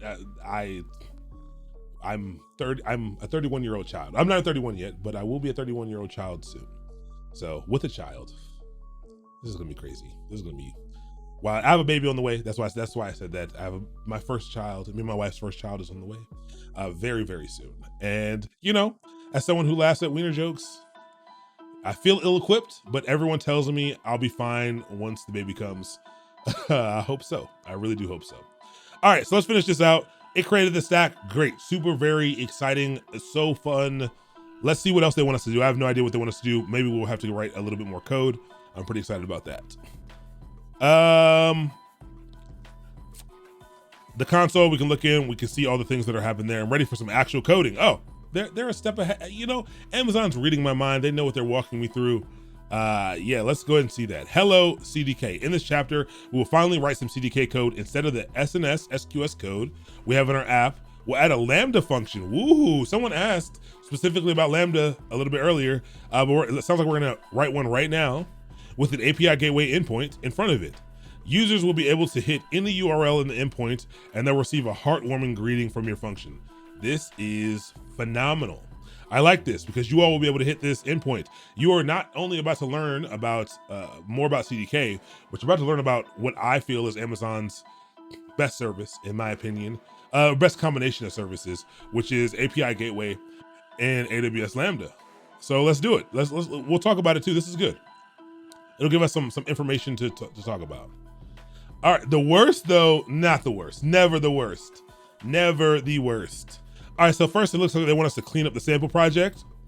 And so project created, open the lib, this TS, clean it up. Eventually it should look like this. It looks like they removed the resources. It looks like they still left everything else. They removed some of the imports and they removed that other stuff. So what's up, Sully? Want to stop and say I've been in the hospital since, I'm sorry to hear that, man. Let me know. Almost dying anyway. I appreciate it. We'll definitely be sending prayers up. Everybody, please send some prayers up for Sully, amazing member of the community. We got you. We're sending them up. Shoot us a message if you need anything, man. Seriously, shoot us a message. We'll get you taken care of. I am sorry to hear that, but we're gonna help in the only way that I know how to help, and that's gonna be we'll pray for you, man, for sure. But thanks for coming to say hello, even though you're not feeling great. All right, so let's hop into this. Let's clean up this code really fast. What did they do? Why is this open? They opened this one. No, it wasn't this one, was it? It was the one that was in lib. Yes. All right, looks like they took all of this out of here. And it looks like they took all of these resources out. That looks right to me. I could be completely wrong, but that looks good to me. We had the super scope. We left super scope in. We did. And then nothing below it but 2. Got it. So now we remove those resources that were added. Then it says CDK diff. Oh, I actually didn't do this. I never did diff before. Now we have modified the stack's contents. We can ask the toolkit to show us the differences between our CDK app. That's great. We just learned about some git diff yesterday, but now we can find the differences between what is there and what we have now. So Let's save that and let's put it in the background and let's do a CDK diff. How does this mad lad have Vim on Windows? One, Windows has the Linux subsystem for Windows, but I'm actually logged into a remote server right now. I'm actually logged into a Fedora server in the cloud, but I do have Vim on Windows with the Windows subsystem for Linux. You know, oh, I just broke everything. So this, I am actually in Windows right now, and if I want to, modify aaronistheman.txt, I can do all that here on my Windows computer. Windows subsystem for Linux is phenomenal. Look it up. But cool. But I am in a server right now. Okay, so I'm removing things, and so it's showing me everything that's getting removed. Look at these resources that it's destroying. It's getting rid of the queue policy, the subscription, the topic, and the IAM statement change. All right. I will say that is something that I do like is I didn't see any code that set up any IAM rules, and it looks like it handled it for me. That's interesting. That's something I didn't notice the first time, but okay, we'll check that out. And so did it destroy it or not? That's just a git diff. I didn't run it yet. I think I just need to run another deploy, I'm assuming. So yeah, if I deploy it again, it'll remove all those things from the stack. Okay, so now you should start to see the workflow for doing things is to deploy.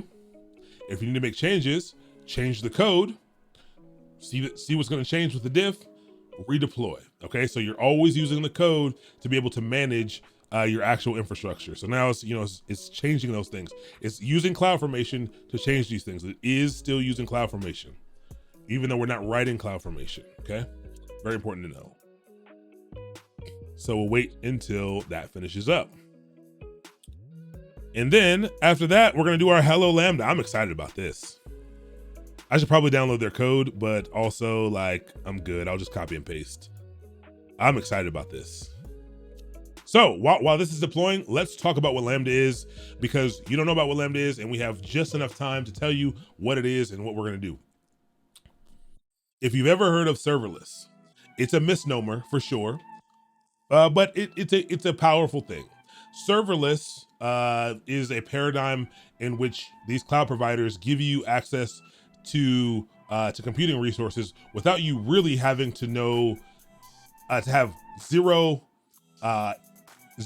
interaction with the server itself as a user. It does not mean a server doesn't exist. There's always a server that's running the stuff, but you don't have to worry about it. Lambda is Amazon's serverless functions tool, okay?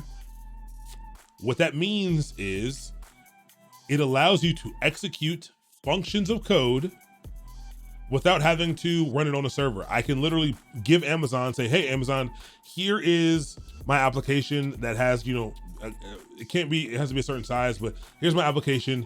Go ahead and run it. I don't want a server. It's not a long running application.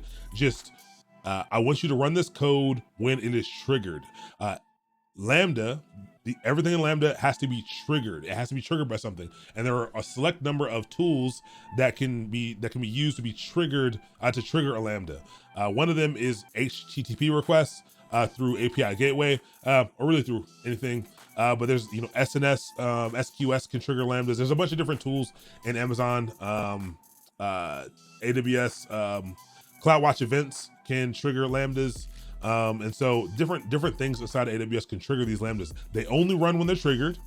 Just like a function is only run when it's called, they only run when they're triggered, and they have a limited runtime. They used to be short. They used to have to be things that can only be processed in 5 minutes. So the Lambda runtime used to only last for 5 minutes. I think now it's up to 15 minutes. It might even be more than that nowadays. Not really sure. But so it makes it nice. You don't have to worry about running anything on a server. You don't have to provision EC2 instances and stuff, but it does change the way that you have to think about building an application. There are a significant number of caveats that you have to take into account, and you really have to design your application around the serverless paradigm. So if you have to persist any data or anything like that, you gotta think about how all that works. But it's nice. It's super cheap, incredibly cheap to run. You get 1 million invocations of your Lambda free every month. 1 million. I don't know how long that'll last, but probably for a long time. 1 million invocations for free a month. There are white papers of companies changing their whole model and saving literal millions by running and using Lambdas. Now, Lambdas is not the end all be all. It is not the perfect solution for everybody. There are significant issues with management of Lambdas. There's a bunch of reasons why Lambdas are hard to use. Sometimes they can be really difficult to debug as well, but it's a pretty cool piece of tech. They're really useful when you put them together with something called API Gateway. APIs are application programming interfaces.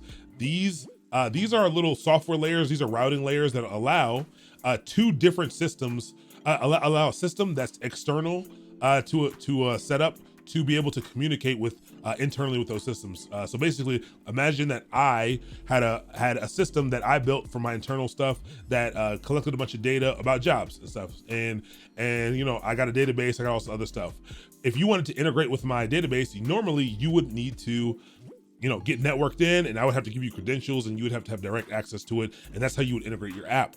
APIs allow us to be able to allow me to be able to give you a way, give you an interface to interface with, to be able to get data from my system that I made up, that I created. And so APIs are, you know, they're really nice for allowing that. People use them a lot.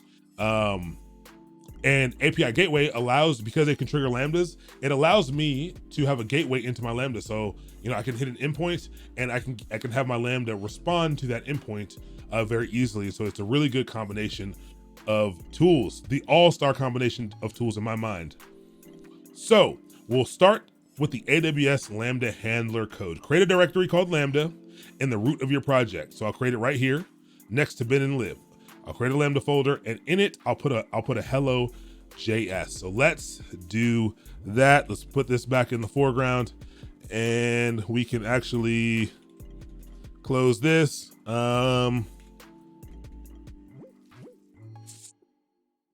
What's this? Add child node. They said we wanted to be called Lambda, and I think I just do that. No, that seems wrong. Move current node, move it outside of lib. All right, I never use nursery to do that. I never ever use nursery to do this. So it's interesting to do. I'm trying to learn how to use nursery a little bit more because I don't use it that often. All right, so we have this Lambda folder here, and inside of it, we're gonna put a hello.js file. So let's go ahead and add a Lambda hello.js file in here, and we will open that lambda.js file up. It gives us some stuff here. Let's go ahead and throw this in, and we'll take a look at it once we have it in here.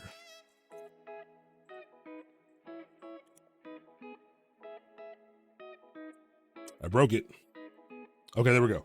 All right, so let's close this.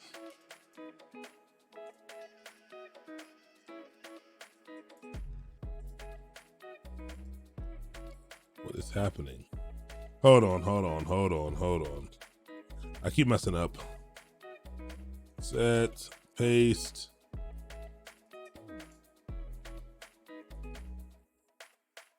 That looks worse.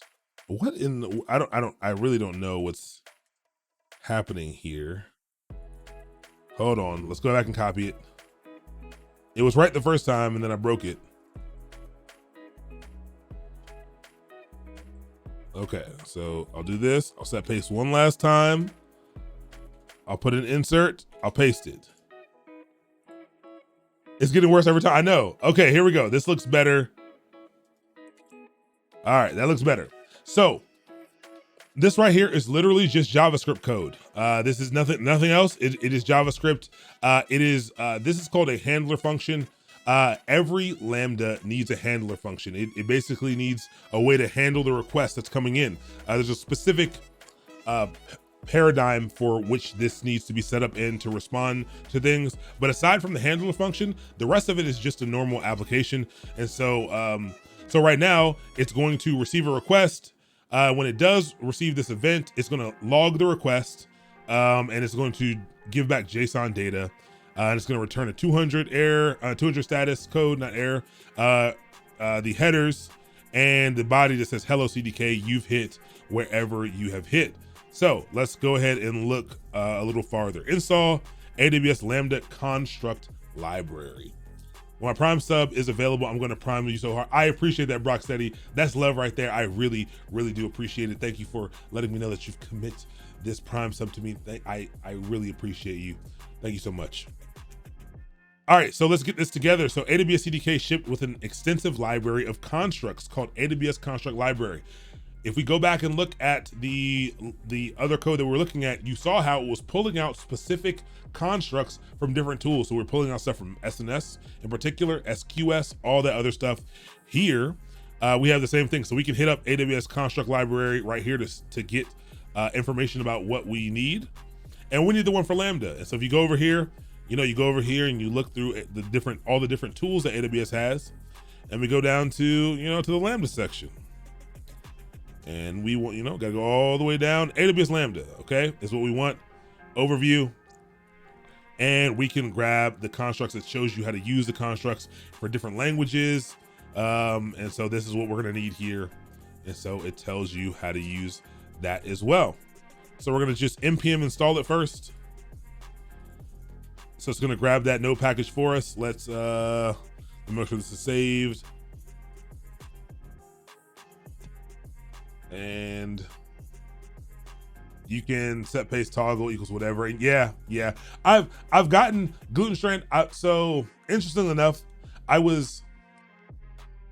stopped really diving into Vim at a weird time, where like, I know I've learned a lot of the Vim shortcuts, but I was just getting into really understanding Vim configuration. I'm definitely not big on Vim configuration. I don't understand it all that well yet. And my mind never goes to put it in there because I hadn't dove into it that hard yet. And then I didn't stop learning Vim, but for the streams, I wanted to use VS Code for most things, because it's easier for people to follow along when I'm using VS Code. But for this, we're just doing what we want. So I need to get back on my game of learning some stuff. So I'll definitely add that into my VimRC for sure, so I don't have to worry about that. I can just toggle it at will. Okay, so now that we have that installed, we probably need to pull it into our application, which is going to be putting that import command at the top. A few words about copying and pasting in this workshop. We highly recommend to type CDK code instead of copying and pasting. Okay, so that's helpful. You'll be able to fully experience what it's like. Yeah, I agree with that. Get some muscle memory out there as well. Do you know about Cicada 3301? No, I don't. Now, if you're talking about the cicadas that are about to come out, I mean, first off, if you're rickrolling me right now, or something worse like meat spitting, then I don't know about this. Then they've given an organization on 3 occasions has posted a set of puzzles to recruit code breakers from the public. Oh, I like this. I like this a lot. I listen to podcasts. This sounds like a very Rabbits. I don't know if anyone listens to Rabbits. Sounds like a very Rabbits-esque type thing. I really do like this. Or even it also sounds like Ready Player One type stuff. I like this. It's kind of cool. Never heard about it, but now I might start looking for it because, again, I like stuff like that a lot. So export handlers takes care of the await side of the async function. It does. They haven't solved the last one yet. They introduced 58 pages of runic text that are harder to decrypt. Very, very interesting. Yeah, I mean, I love stuff like that. I actually really would love to get into something like that. And see, I'm developing some reading material, lots and lots of random reading material for when this baby comes, because I'm sure I'll have times when the baby won't let me put the baby down and I'm walking around, and I want to be able to like just have something I can sit in the chair with my headphones on or something and read from my phone. Maybe I will never get to read anything, but maybe I will. And so I might have to throw that into my reading list for sure. Okay, so now that we have this, we need to go ahead and add some more code here. We need to go ahead and add the Lambda function into our stack. So we've written the Lambda function, but now we need to add it into our stack. So first thing we need to do is import the Lambda. And then we need to grab the section that pulls that runtime and sets that Lambda up as a resource in our actual stack. So right now it's not in the stack, okay? Right now, our Lambda is in its own JavaScript file. It's over here in this JavaScript file, and we need to get it into the stack. Remember, the stack is in this lib folder, and it's in this thing right here. And so first things first, let's go ahead and paste here. That's not what we needed to do. We need to go back, grab this line.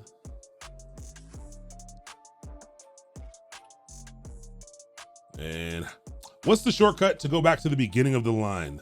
Can I just do the line number? There we go. Okay, there we go. I'm trying to pick up my muscle memory again. That helps. And then we need to put the code in right here. Let's go grab the new code and we'll take a look at what it looks like and we'll fix it. And let me just make sure. I do need to toggle that set pace, but I'm gonna just make sure it's good. It should be there.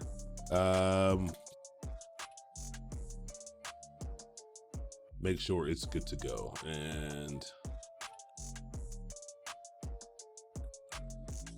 all right, that looks almost okay. The const looks right. Everything under const needs to come over, I think. I think that's better. Let me go look and see.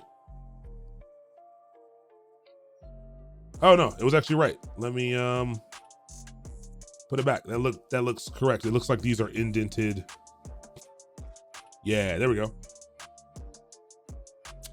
0 is the beginning. Oh, okay. I just did the line number. That's helpful. 0 is the beginning. I think I knew that. I think I did know that. Okay, that works. I just did colon line number, which okay, so colon line number takes you to the first character and 0 takes you to the beginning of the line. That's helpful.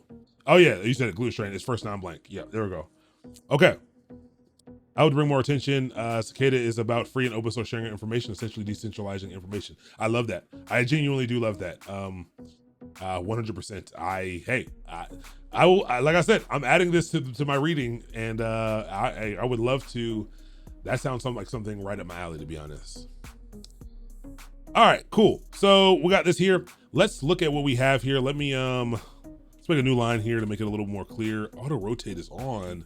What is this doing? Okay, so the issues that you all see me have when I start typing and random stuff starts popping up has to do, there's some weird setting that's happening. So I stream off of 2 different computers. I have my main PC that's capturing everything and putting it all together. It's pretty powerful, but everything you're seeing is off of a Surface, Microsoft Surface Pro 7. I use it for 3 reasons. One is because of the pen support and the touchscreen, because I can draw, I can draw on it, which can be helpful in certain situations. Not every situation, but some situations, super helpful. Because I can also I can take screenshots like this, and I can actually annotate, I'm like, oh yeah, there we go, hello world, and then it goes down here, and then blah blah blah. If I need to do something like that, super helpful. That's one of the reasons why I like it a lot. 2 is the aspect ratio. This is something that I did not think about, but you all are seeing more screen real estate than you would see if I was doing 16:9. You're seeing a lot more on the screen, and it's easier to pack because it's a 3:2 screen ratio. And so you would be, normally it would be squinched down a little bit more and wider. And so this is a lot better for this scenario. And the last reason is because it solves the problem of running a second computer. I like running 2 computers for coding, because we ran into a lot of issues when we do things like Docker and stuff. When we have big uploads, it was wrecking the stream, wrecking it every time. And it was super problematic if I had to download big files while streaming on that same computer, but it works out fine if I do it on a remote computer, a different computer, and I didn't have to buy a whole big new computer screen. It's a nice little screen right in front of me. Those are the reasons. Someone else asked me why I was doing coding on a Surface Pro. Those are the reasons why I actually like it a lot for now. I switch stuff up though. One day I might switch it up because I like the Surface for my own thing. Do you have business cards or pamphlets that I could give out to people interested in these areas? I have a website. I don't have any business cards. Maybe I'll make a digital business card. I don't know. But yeah, you can just do academy.mastermind.io is the website. If you, but I don't have any cards or anything. You can go there, and there's some cool stuff here. Am I using Monokai? Let me check. I don't remember if this is Monokai. I think this is Monokai. Whoa. It is.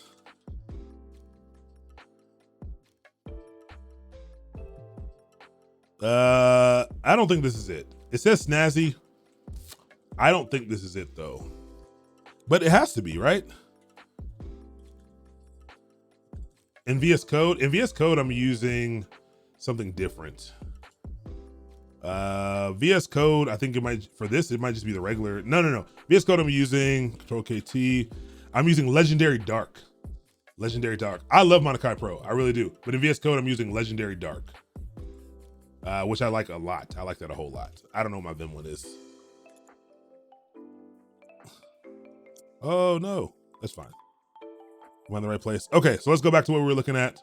Sorry for that that quick sidetrack there. All right, so here's what it defines. It defines a resource. Remember, what we're doing is defining resources. This is the meat of what we're doing. Defining a resource. It sets a constant called hello, which is a new Lambda function that we get from this Lambda package up here. A brand new Lambda function, and it uses the hello handler. The runtime. So Lambdas, the runtime is the programming language, basically what it's going to use. You can actually bring your own runtime now. You can pretty much run anything, but they have a lot of native support for things like Go, Java, all the big name programming languages. Python, they can run by default, and so it's running Node by default, Node.js 10, because you got to tell it which runtime to use. Code from appset Lambda, so it looks like it's going to pull it from the Lambda folder. Code loaded from Lambda directory, that's what it is here, and it's telling it what to use as the entryway, as the handler of this function. So it's going to use that code, and it's going to set it up and set up our Lambda resource so that it can run. That seems pretty easy. I like that. I actually haven't set up a Lambda yet. I haven't set up a Lambda with CDK. This might be the way to manage Lambdas. This might be the way that I prefer to manage Lambdas. I actually just fell in love with this. Wow, that's pretty. I can use that for my use cases. This actually may be amazing. Okay, a few things to notice. Our function uses Node 10. Great. Okay, these are things we just talked about. A word about constructors. You all can go through this. I encourage you to go through this. Let's get it up and running. We're just trying to get familiar with. We're not trying to get familiar with Lambda. We're trying to get familiar with CDK and just see it work and see it in action, so we have an understanding. So now that we have that, let's save it. Are all of our files saved? Let's see. Lib CDK workshop. That's what we're in now. Oh, that's what's changed. Yeah. So I think everything is saved. Let's get out of here and let's do a CDK diff. I like this. I like that for Lambdas. I don't know if you had anyone set for networking to work with any schools or anything to try to get more people access to what you're streaming. So that is something that I'm working on now, is like just trying to interface with some schools and stuff. I actually want to do some stuff that's targeted towards a younger audience as well.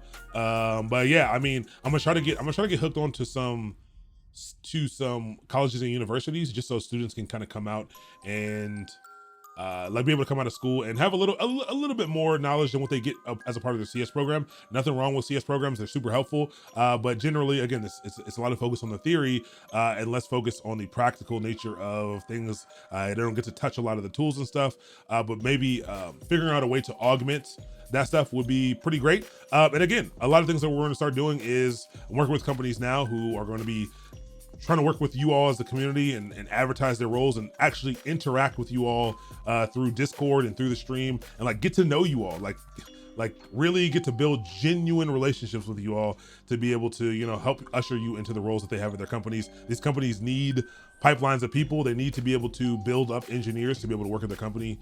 So that's what we're trying to do now. Okay, so this we got an error here, unable to compile TypeScript. This is why we love JavaScript. Check this out on this file, line 15 and 16. Looks like on 15 we are missing a closing statement. That is phenomenal. That makes me super happy because JavaScript is notoriously difficult to work with. Oh yeah, I forgot mid-story while I was telling you what I was telling you about the computers. I stream off of 2 computers, and I use an application called Synergy that moves my mouse and my keyboard between computers. And sometimes it gets into a tizzy when I move it down to this thing, and it causes some problems. What's up, the Special K? Welcome to the channel. July's Fire. Wow. You just gotta, Second time's the charm. July's Fire, welcome. Good to have you. Gluten Strand again. Thank you so much for the follow. Jake Sack. I love it. Gorilla. I think I already got y'all, but I can't remember. Charlie, if I didn't, I think I got you all. Yeah, they lean in. I'm gonna start leaning in harder for sure. Like somebody, I streamed. Well, I hopped on somebody's stream the other night, and they called me Dio, and I was like, I like that. They were like Dio. I was like, oh, no one's ever. Usually, everyone always hits me with the Master or Master Mindio. Both of them, I don't really care. Master's a little bit weird. I'm not gonna lie to you guys. Master's a little bit weird, but I've gotten used to it at this point. But Dio was the first time I ever heard that one, so that was interesting. Wally, thank you so much for the Twitch Prime sub. Thank you so much for feeling that I was worthy for your one time a month Twitch Prime sub. Thank you so much for helping yourself fight the war on advertisements. Congratulations on your new emotes. Thank you so much. Yeah, nickname the other way around. I like it a lot. Okay, so it said online 15 and 16. So we didn't close out something here. Not a big deal. Let's figure out what we didn't close out. Oh, it has to do with, what is this comma coming from?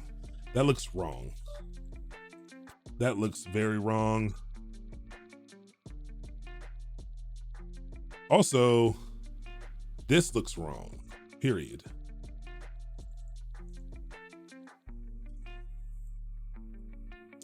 Let me go look at that. Let me go make sure I'm not tripping, but I don't know where that came from. Oh, actually, no, it didn't. Okay, it's because of the way it was, that does need to be there. Oh, and then we didn't close it out here. This is what we're missing. Okay, cool. Let me put that back in. And down here, we need a close, and, or opposite. No, that looks right.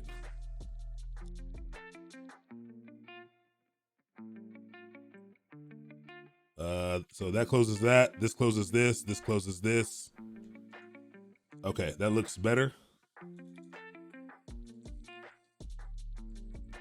Let's see. What's up, ISO Psyched? What's good? It's good to see you. Welcome. Come on in. Come relax. We're just learning a little bit about AWS tonight. It's good to see you. It's good to see you come through. Nice. I'm utilizing all my social platforms now, and I keep meeting so many cool people.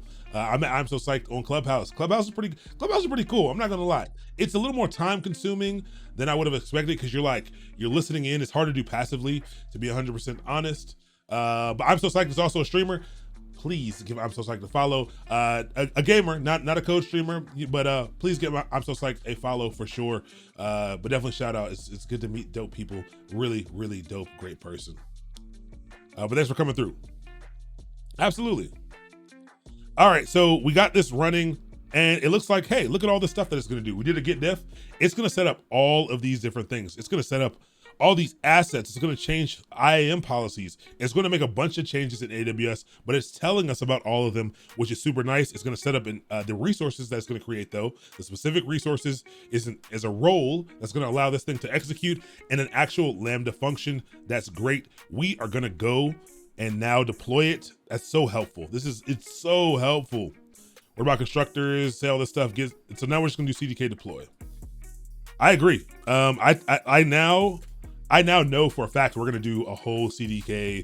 We should do a whole little CDK, we should do a pretty extensive project. We should take some reference architecture. Let's find some reference architecture, and that's not infrastructure as code at all, and CDK-ify it. That might be kind of fun. So we'll just do the yes here. We'll get going, and it'll deploy. We're almost done, y'all. I promise you. I know. This Friday stream is a long stream. We're almost there. We're just having a little bit of fun. No, I've never messed with COBOL. I will say, y'all, if you live in an area, so I live in Baltimore.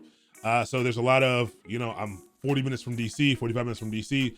There's a lot of, if you live in an area where there are a lot of companies, there are companies here that absolutely need COBOL developers. Places like Social Security Administration is right down the street from where I live, not too far at all. They still run mainframes and stuff there. And if you dive into things like COBOL or mainframes or some of the older technologies that are not going anywhere at certain places for a while, you can get paid massive amounts of money. Now, the amount of jobs that, you know, you're definitely specialized. You're specialized for sure. The amount of jobs that are available to you are a lot lower, but you know, you can always bolster other tools while you're in those roles. But you can make, I've seen mainframe. I think they were trying to hire an entry-level mainframe operator or mainframe programmer, and I want to say like the entry-level one was something like 120, and like for the government, that's like they were like bringing people in at like a 15 just to do mainframes, like because they couldn't get anyone to do it. It's pretty interesting. It was wild. It was definitely wild. COBOL, you can make, I mean, you can basically name your price. It is so hard to find a COBOL developer. You can basically say, I want whatever, and they will have to at least entertain it for a little bit. And then they'll have to, you know, I'm sure they'll negotiate, but you can make, yeah, I mean, it's painful, but you know, the money can't, depending on where you are in your life, again, money, let's be very clear. Money is not everything. I know it's like, everyone goes through this. I feel like most people go through the same thing where, you know, you're at a point where you need money. And so when people tell you money ain't everything, you're like, nah, you don't know.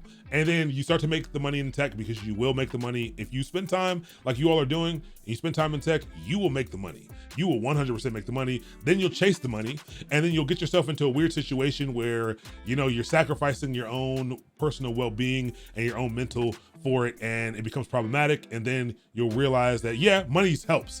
And until you're to a certain place, there's definitely a layer where like where your needs are met. Once your needs are met, for most people, once your needs are met and you have a little bit extra, you'll start to realize that there's a lot of love in you know, starting to take care of your mental and not putting yourself in toxic places just to make that money. But yeah, 120K a year with zero taxes, great. That's you. Like I mean, I don't know where everyone's located. Again, your locale matters, but I'm telling you all, these topics that you're learning right now, like diving into AWS, diving into CDK, you know, like spending time like picking these things up, you don't even have to know them well. You going through this workshop, you now know Amazon CDK better than 98% of the whole population of the world. 99% of the whole population in the world, you know more about AWS CDK now, right now.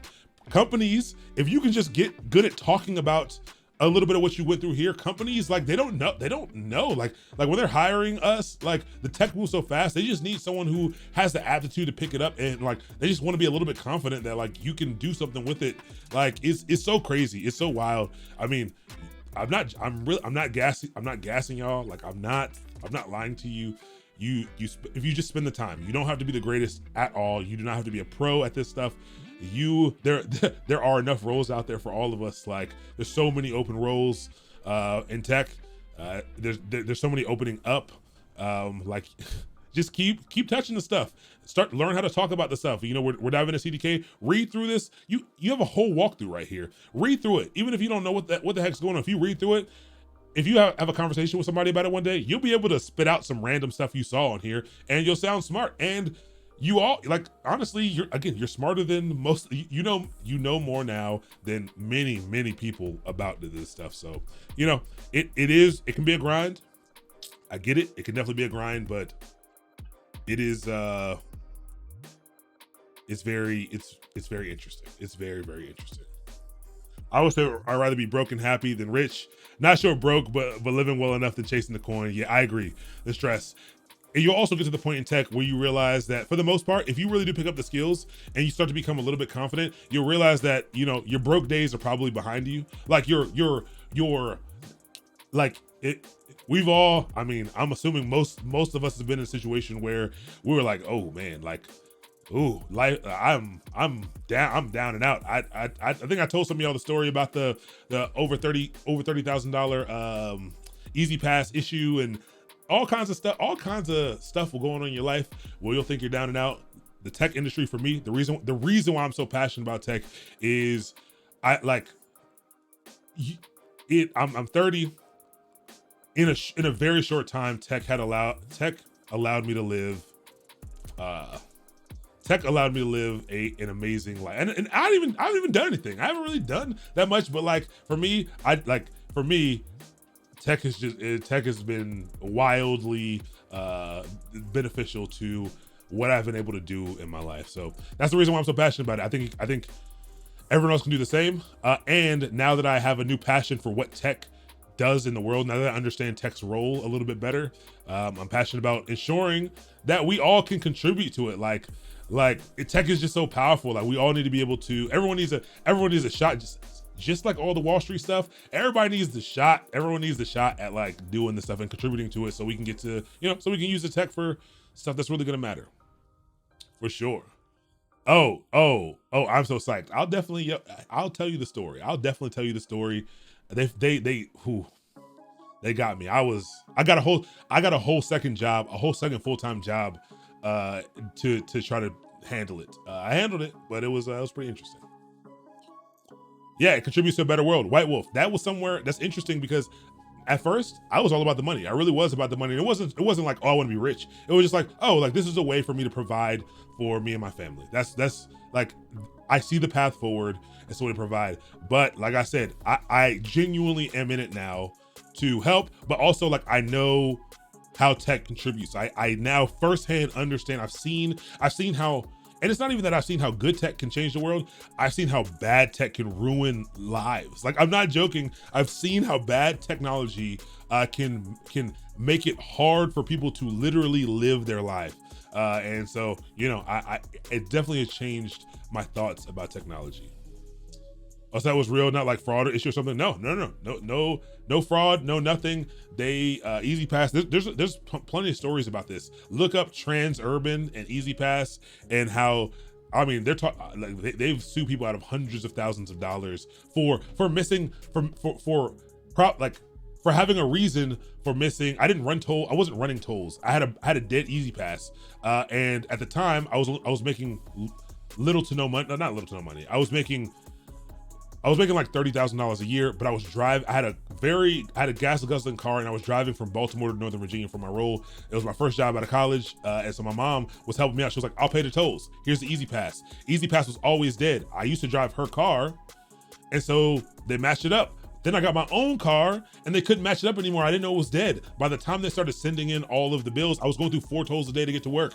By the time they sent the stuff back, I got charged over $30,000 for 55 toll violations. They had escalated so much. I fought them in court, showed them records of the dates that like I wasn't intending to not pay this. Like it just, I didn't notice because it was a different person's account. My mom wasn't noticing, whatever. Maybe she thought I stopped going to the job. I don't know. Whatever. All that matters is they didn't care. 55 toll violations, 13 days of work. Okay, 13 days of work cost me $30-something thousand on top of what I had already paid. I paid a bunch of other ones too before the end state of things when I tried to fight it. But yeah, super stressful time. I thought it was game over for me. I thought it was, but look at us now. Who would have thought? You never would know. All right, so we deployed this thing, testing our function. So it looks like it's up and it's available. Seems like,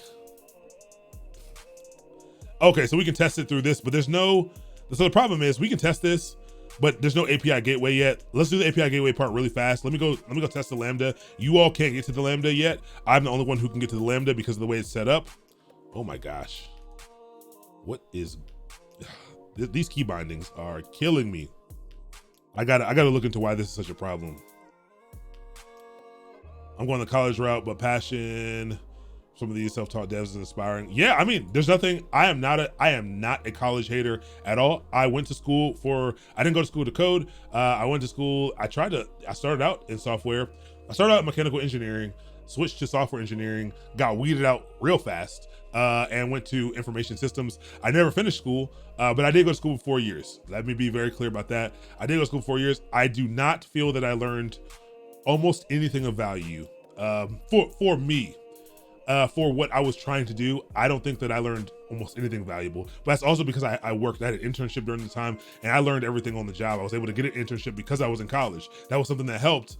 And once I had a good internship on my resume, it made it not easy, but it made it relatively easy to get my first job, easier than most others. So I'm not someone who is a college basher, but if you got to pull out a bunch of loans for it, and you just want to be a developer, don't do it. I mean, that's my advice. I don't financially hurt yourself to become a programmer or to do something in tech. It's not necessary. But there is value in going to school, going to college for 100%. Go that route. You'll have a great time. Go enjoy it. You'll meet some of the best people of your life there, hopefully. But yeah. All right, so let's see this function that was created right here.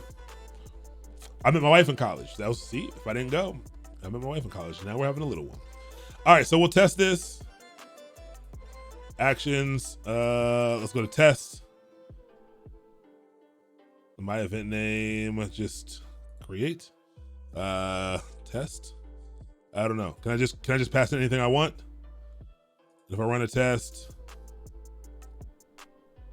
All right, see, I got a response back because the way we set this up, this is what's always gonna come back. Hello, CDK, you've hit undefined, okay? It's gonna always give us a response. So this works. Now we need to add in our last piece. Let's do this very, very quickly. API gateway. APIs are traditionally, they're not hard to write, but I mean, setting them up, you have to think about them and you have to set up routes, and it's not crazy easy. API gateway makes it dirt easy to set up an API, and it's a highly scalable, fully managed kind of API system. So we're gonna grab the API gateway tool, add it to our code. Let's go ahead and make all this even better. So we're gonna go back up to line 3. Actually, no, that's not what we're gonna do. We are gonna run the install first, and then we're gonna grab the code that they want us to stick in there. So they want us to stick in this line, and then we are gonna use the API gateway constructor, and then we are going to create an API gateway resource. So let's install that. We're so close. So close. And once we do this, you all will be able to access this this infrastructure that we wrote. You'll be able to access it. So let's go back into it. Let's paste this here. And now let's go down, and they probably want this. Defines a new API gateway REST. Okay, so underneath here, we're gonna paste this anyway. And gross.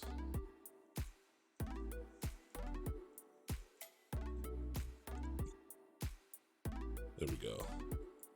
That there, and we'll delete this to here. That seems right. All right, there we go. That seems better. So this is going to create a REST API at any endpoint, I guess, with the that responds with the handler hello. So it'll open it up to basically any endpoint that's hit. It will respond back. So let's see. I think I'm pretty sure that's what it's gonna do. I'll save that. Working on a resume writing course, but I'm happy to give you some pointers. Whisper me. Oh, I mean, hey, you know, do what you all. Again, share. You can hit the Discord. It's completely fine if you have this conversation here. You know, share with each other. If you got resources, the chat is the place to do it, or Discord is the place to do it. Feel free to, you know, have all the conversation that you need to get yourself to the place that you need to be, for sure. So we're gonna run this. We'll do another diff. We saved it. Let's do a CDK diff.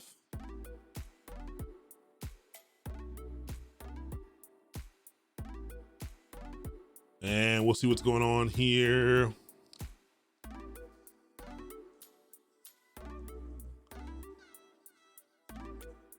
I'm so psyched. That's actually really good that you know that you do some resume writing. Okay, working on resume writing course. We need to talk. We need to talk for sure. That is, first off, my resume, I wrote, I paid somebody to do mine. My resumes were awful, awful. My new ones, the newest one, I don't say my new one. I've been using the same resume for like 8 years, and it just looks decent because I got a designer to do it, and they didn't change much of the words. It's awful. It's a really bad resume, but luckily, you know, people love years of experience, and because I worked at a lot of different places, it kind of looks good. Like it kind of just looks like good, even though like I always, you know, every interview I walk into, they're like, yeah, you look like, you know, you like to be job hopping, sir. And I'm like, I do.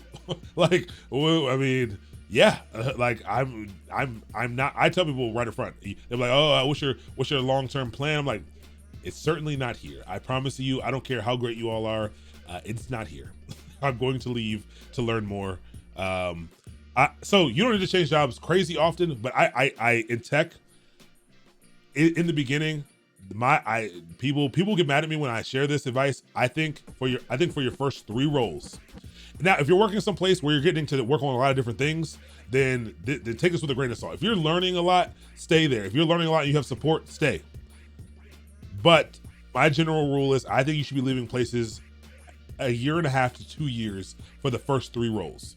The more and more you learn, the easier, the more and more places you get to see and touch, the more it'll all begin to make sense. You'll learn, it'll accelerate your learning so much faster.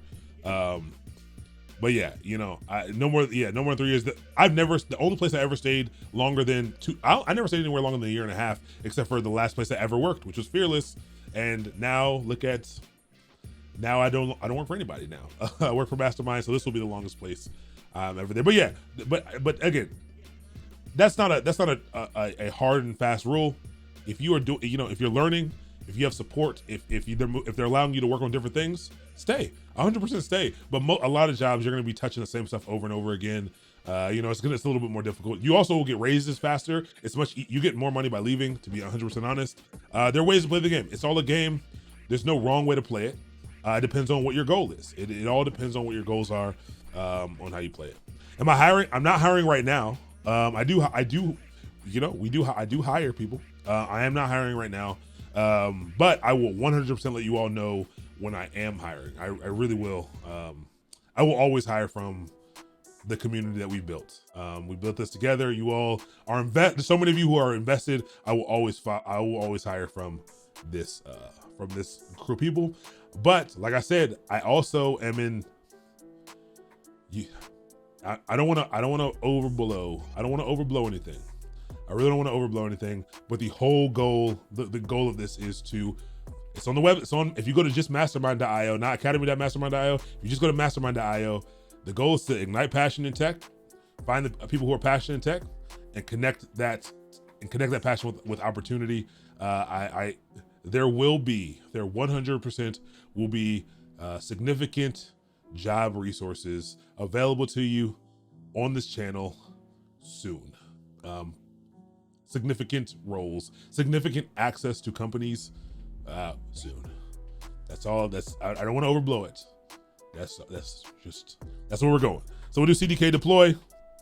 Oh my gosh, this thing does not like me. And after you do CDK deploy, it'll kick it off and we'll send it through. I'm an amateur troll at best. Me too. Me too. Put together a simple thing, it feels so simple. Shows you plasma. I mean, hey, that's the best kind of troll. So it's gonna make all these changes here. A lot of changes with a small line change, but yeah. Let's go ahead and kick it off. And we will finish this up.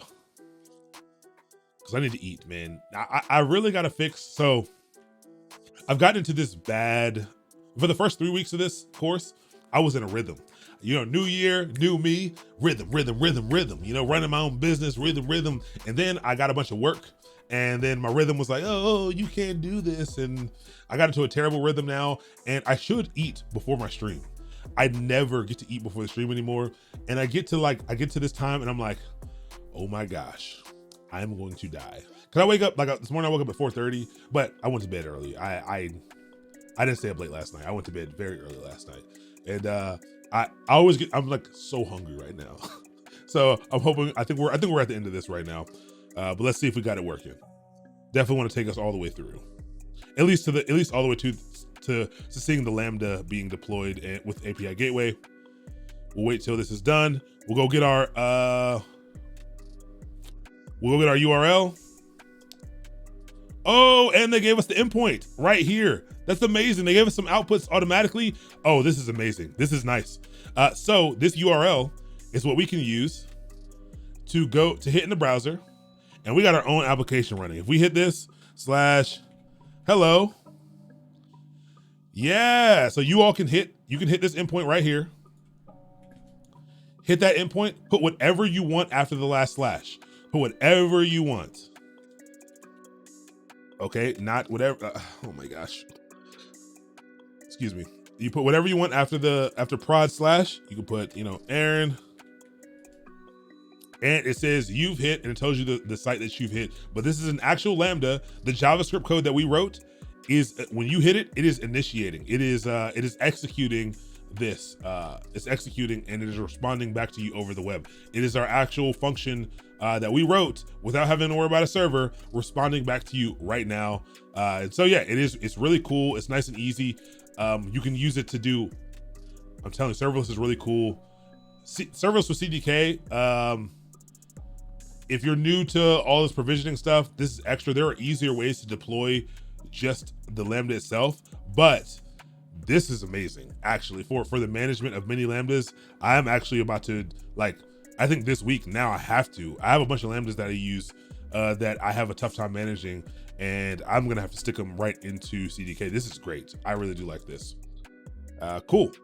But that's it. So, tangible takeaways for tonight. What should you have learned tonight? You shouldn't care about any JavaScript or even anything that, like, any tangible things that we typed out. You can go through both of those workshops if you want on your own. That's completely okay. What the goal of tonight was for you to understand that as someone who is going to be a practitioner of AWS, engineer of AWS, someone who's creating solutions around AWS, you need to be familiar with infrastructure as code and understanding that you can configure your desire for resources through code, okay? Through configuration and through code. The ways that you do that are native to Amazon Web Services, these things are native to AWS, are Cloudformation, one that uses YAML in JSON, and it allows you to create stacks. You declare which resources you would like to have and their configuration, and you can get those things.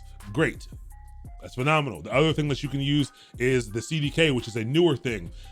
You should look up what languages are compatible. I think it's TypeScript, Python, C++, Java. Let's look it up real quick. AWS CDK. Oh my gosh. Oh. Language support. What do we got? TypeScript, JavaScript, Python, Java, C#. I feel like there's one more, but I guess not. C#, Java, Python. There we go. Those are tangible takeaways that CDK allows for you to do those things, and CDK allows you to use those coding runtimes that you're used to be able to specify those. To be able to try to specify and declare the resources that you would like the same way the Cloudformation does. And then CDK essentially uses Cloudformation to enact those things.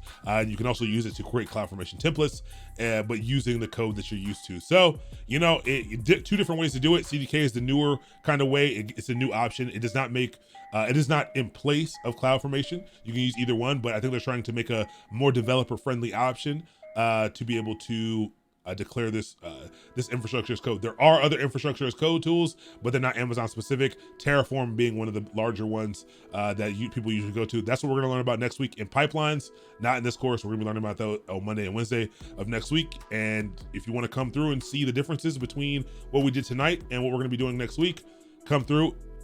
Being able to tell someone why you like Terraform over CDK, or being able to talk to somebody about why you like Amazon CDK over Cloudformation is you can take up literally half of the interview time talking about that. Never get into any real deep technicalities, but people like to hear about those things. People like to, you can control the conversation. It's like, yeah, I was trying, I used to do some things with, even if you never did, I used to do some things with Cloudformation, and then I got to try out Amazon CDK, and because I like Python a little bit, it was a lot easier for me to wrap my head around it, and I found the deployment process much easier to do, and things like that. And I might say, I see that you've tried both of these things and you have an opinion about this thing and it sounds really good and it helps you through the interview process. When you can talk about the stuff that when you can talk about the things that you've touched, that is when all the jobs start flowing in, to be 100% honest. At least that's when you're a good interviewer, for sure. But that's it. Your boy has to go eat. I gotta go get some food and relax with my wife. You know, it's Friday. Go enjoy some time with your family. Go enjoy some time with your friends. Go relax a little bit. Even if you're going to go off to learn a little bit, throw on some music, put your feet up, make the learning process as fun as possible. You know, you don't got to stress yourself out. Some days, you know, take your time. Some days, you know, I'm not joking. Some days when I'm learning something, if I'm going through a tutorial, I might throw on a whole movie over on my left screen and just lightly go through it and commit some stuff. It's not a sprint. It's okay. Take it in at your own pace. Some days you'll be super motivated. Some days you won't. That's okay. You know, just keep moving forward. Keep hearing about the stuff. Keep surrounding yourself with people who can support you, you know, and you'll get through it. What am I gonna eat? I have no idea what I'm gonna eat, but hopefully it's good. Might even grab a beer. Tonight. Yeah, it's a whiskey and movie kind of night. I agree with you. Old fashioned, anyone, 1,000%. 1,000%. I always say I really might go grab a 6-pack or something. Probably won't drink the whole thing, but I'm trying to stay away from beer. I haven't drank much beer in 2021 at all, but I might grab a beer too, just to, you know, I actually have some work to do tonight, so. You know, for anyone, again, everyone who's new, tomorrow is office hours. It's 9:30 a.m. Eastern time. This is not a requirement for any of the classes or anything. If you had any questions this week that you didn't get answered, or you just have some things you want to discuss, I'll be on at 9:30 a.m. tomorrow at Eastern time. 9:30 a.m. Eastern time tomorrow morning. Feel free to come on through, get whatever questions you want answered. I usually stay on for a couple hours if people are asking questions. If not, we can just BS around and I'll get off. It's not a big deal. Give you your Saturday back. No, you don't have to come. Like I said, I encourage people to come sometimes if you're available, just because people might ask you questions you didn't know that you had. But that's what office hours are for. If you want to come through, 9:30 a.m. tomorrow. If not, I'll see you back on Monday. If you're in pipelines, Tuesday if you're in Decoded, next Friday if you are in Horizons. Who are we going to head over and raid this evening? Let's see who's online in the science and tech section. We raided Mr. Linus Tech Tips. He didn't respond to us. I didn't like it. Let's see. Mr. Griffin's on. Let's try to get somebody. You know, we're always trying to find somebody new to head over and say hello to. What's up, Penguin? I love the names. I definitely do. Definitely do. Let's see. Who haven't we hit? See, I'm seeing all my peoples. I'm trying to spread. Oh, DePeach. We haven't been over to DePeach in a while. He's doing some game dev. We'll say hello to DePeach. Pretty cool guy. Does a lot of fun stuff. And we will say hello to DePeach. Again, happy Friday, everyone. Go relax. Go have a, you know, go enjoy yourselves a little bit and be great. Who just followed? Let's see. Go top. Penguin, thank you so much for the follow. Three-part 5 engineer. Welcome to the channel. Thank you. It's Jibs. Good to have you as well. Ladamio. Welcome. The Dark Fort. Joseph. Good to see you. DK. Good to have you. Scotissimo. I think I got all y'all last time. You're in DC? Potlicker, you're in DC? For real? Hit me. I'm coming down to I'm actually going down to my parents' house tomorrow, which is a lot closer to DC, which is 5 minutes from DC. You know, at DevOps Days. Oh yeah. Wait. I think you told. Wait, hold on. What? Well, I won't say what's your name. I don't want you to put your information out there. Did we meet in the? Were you in the? You were in the. We had the breakout session, right?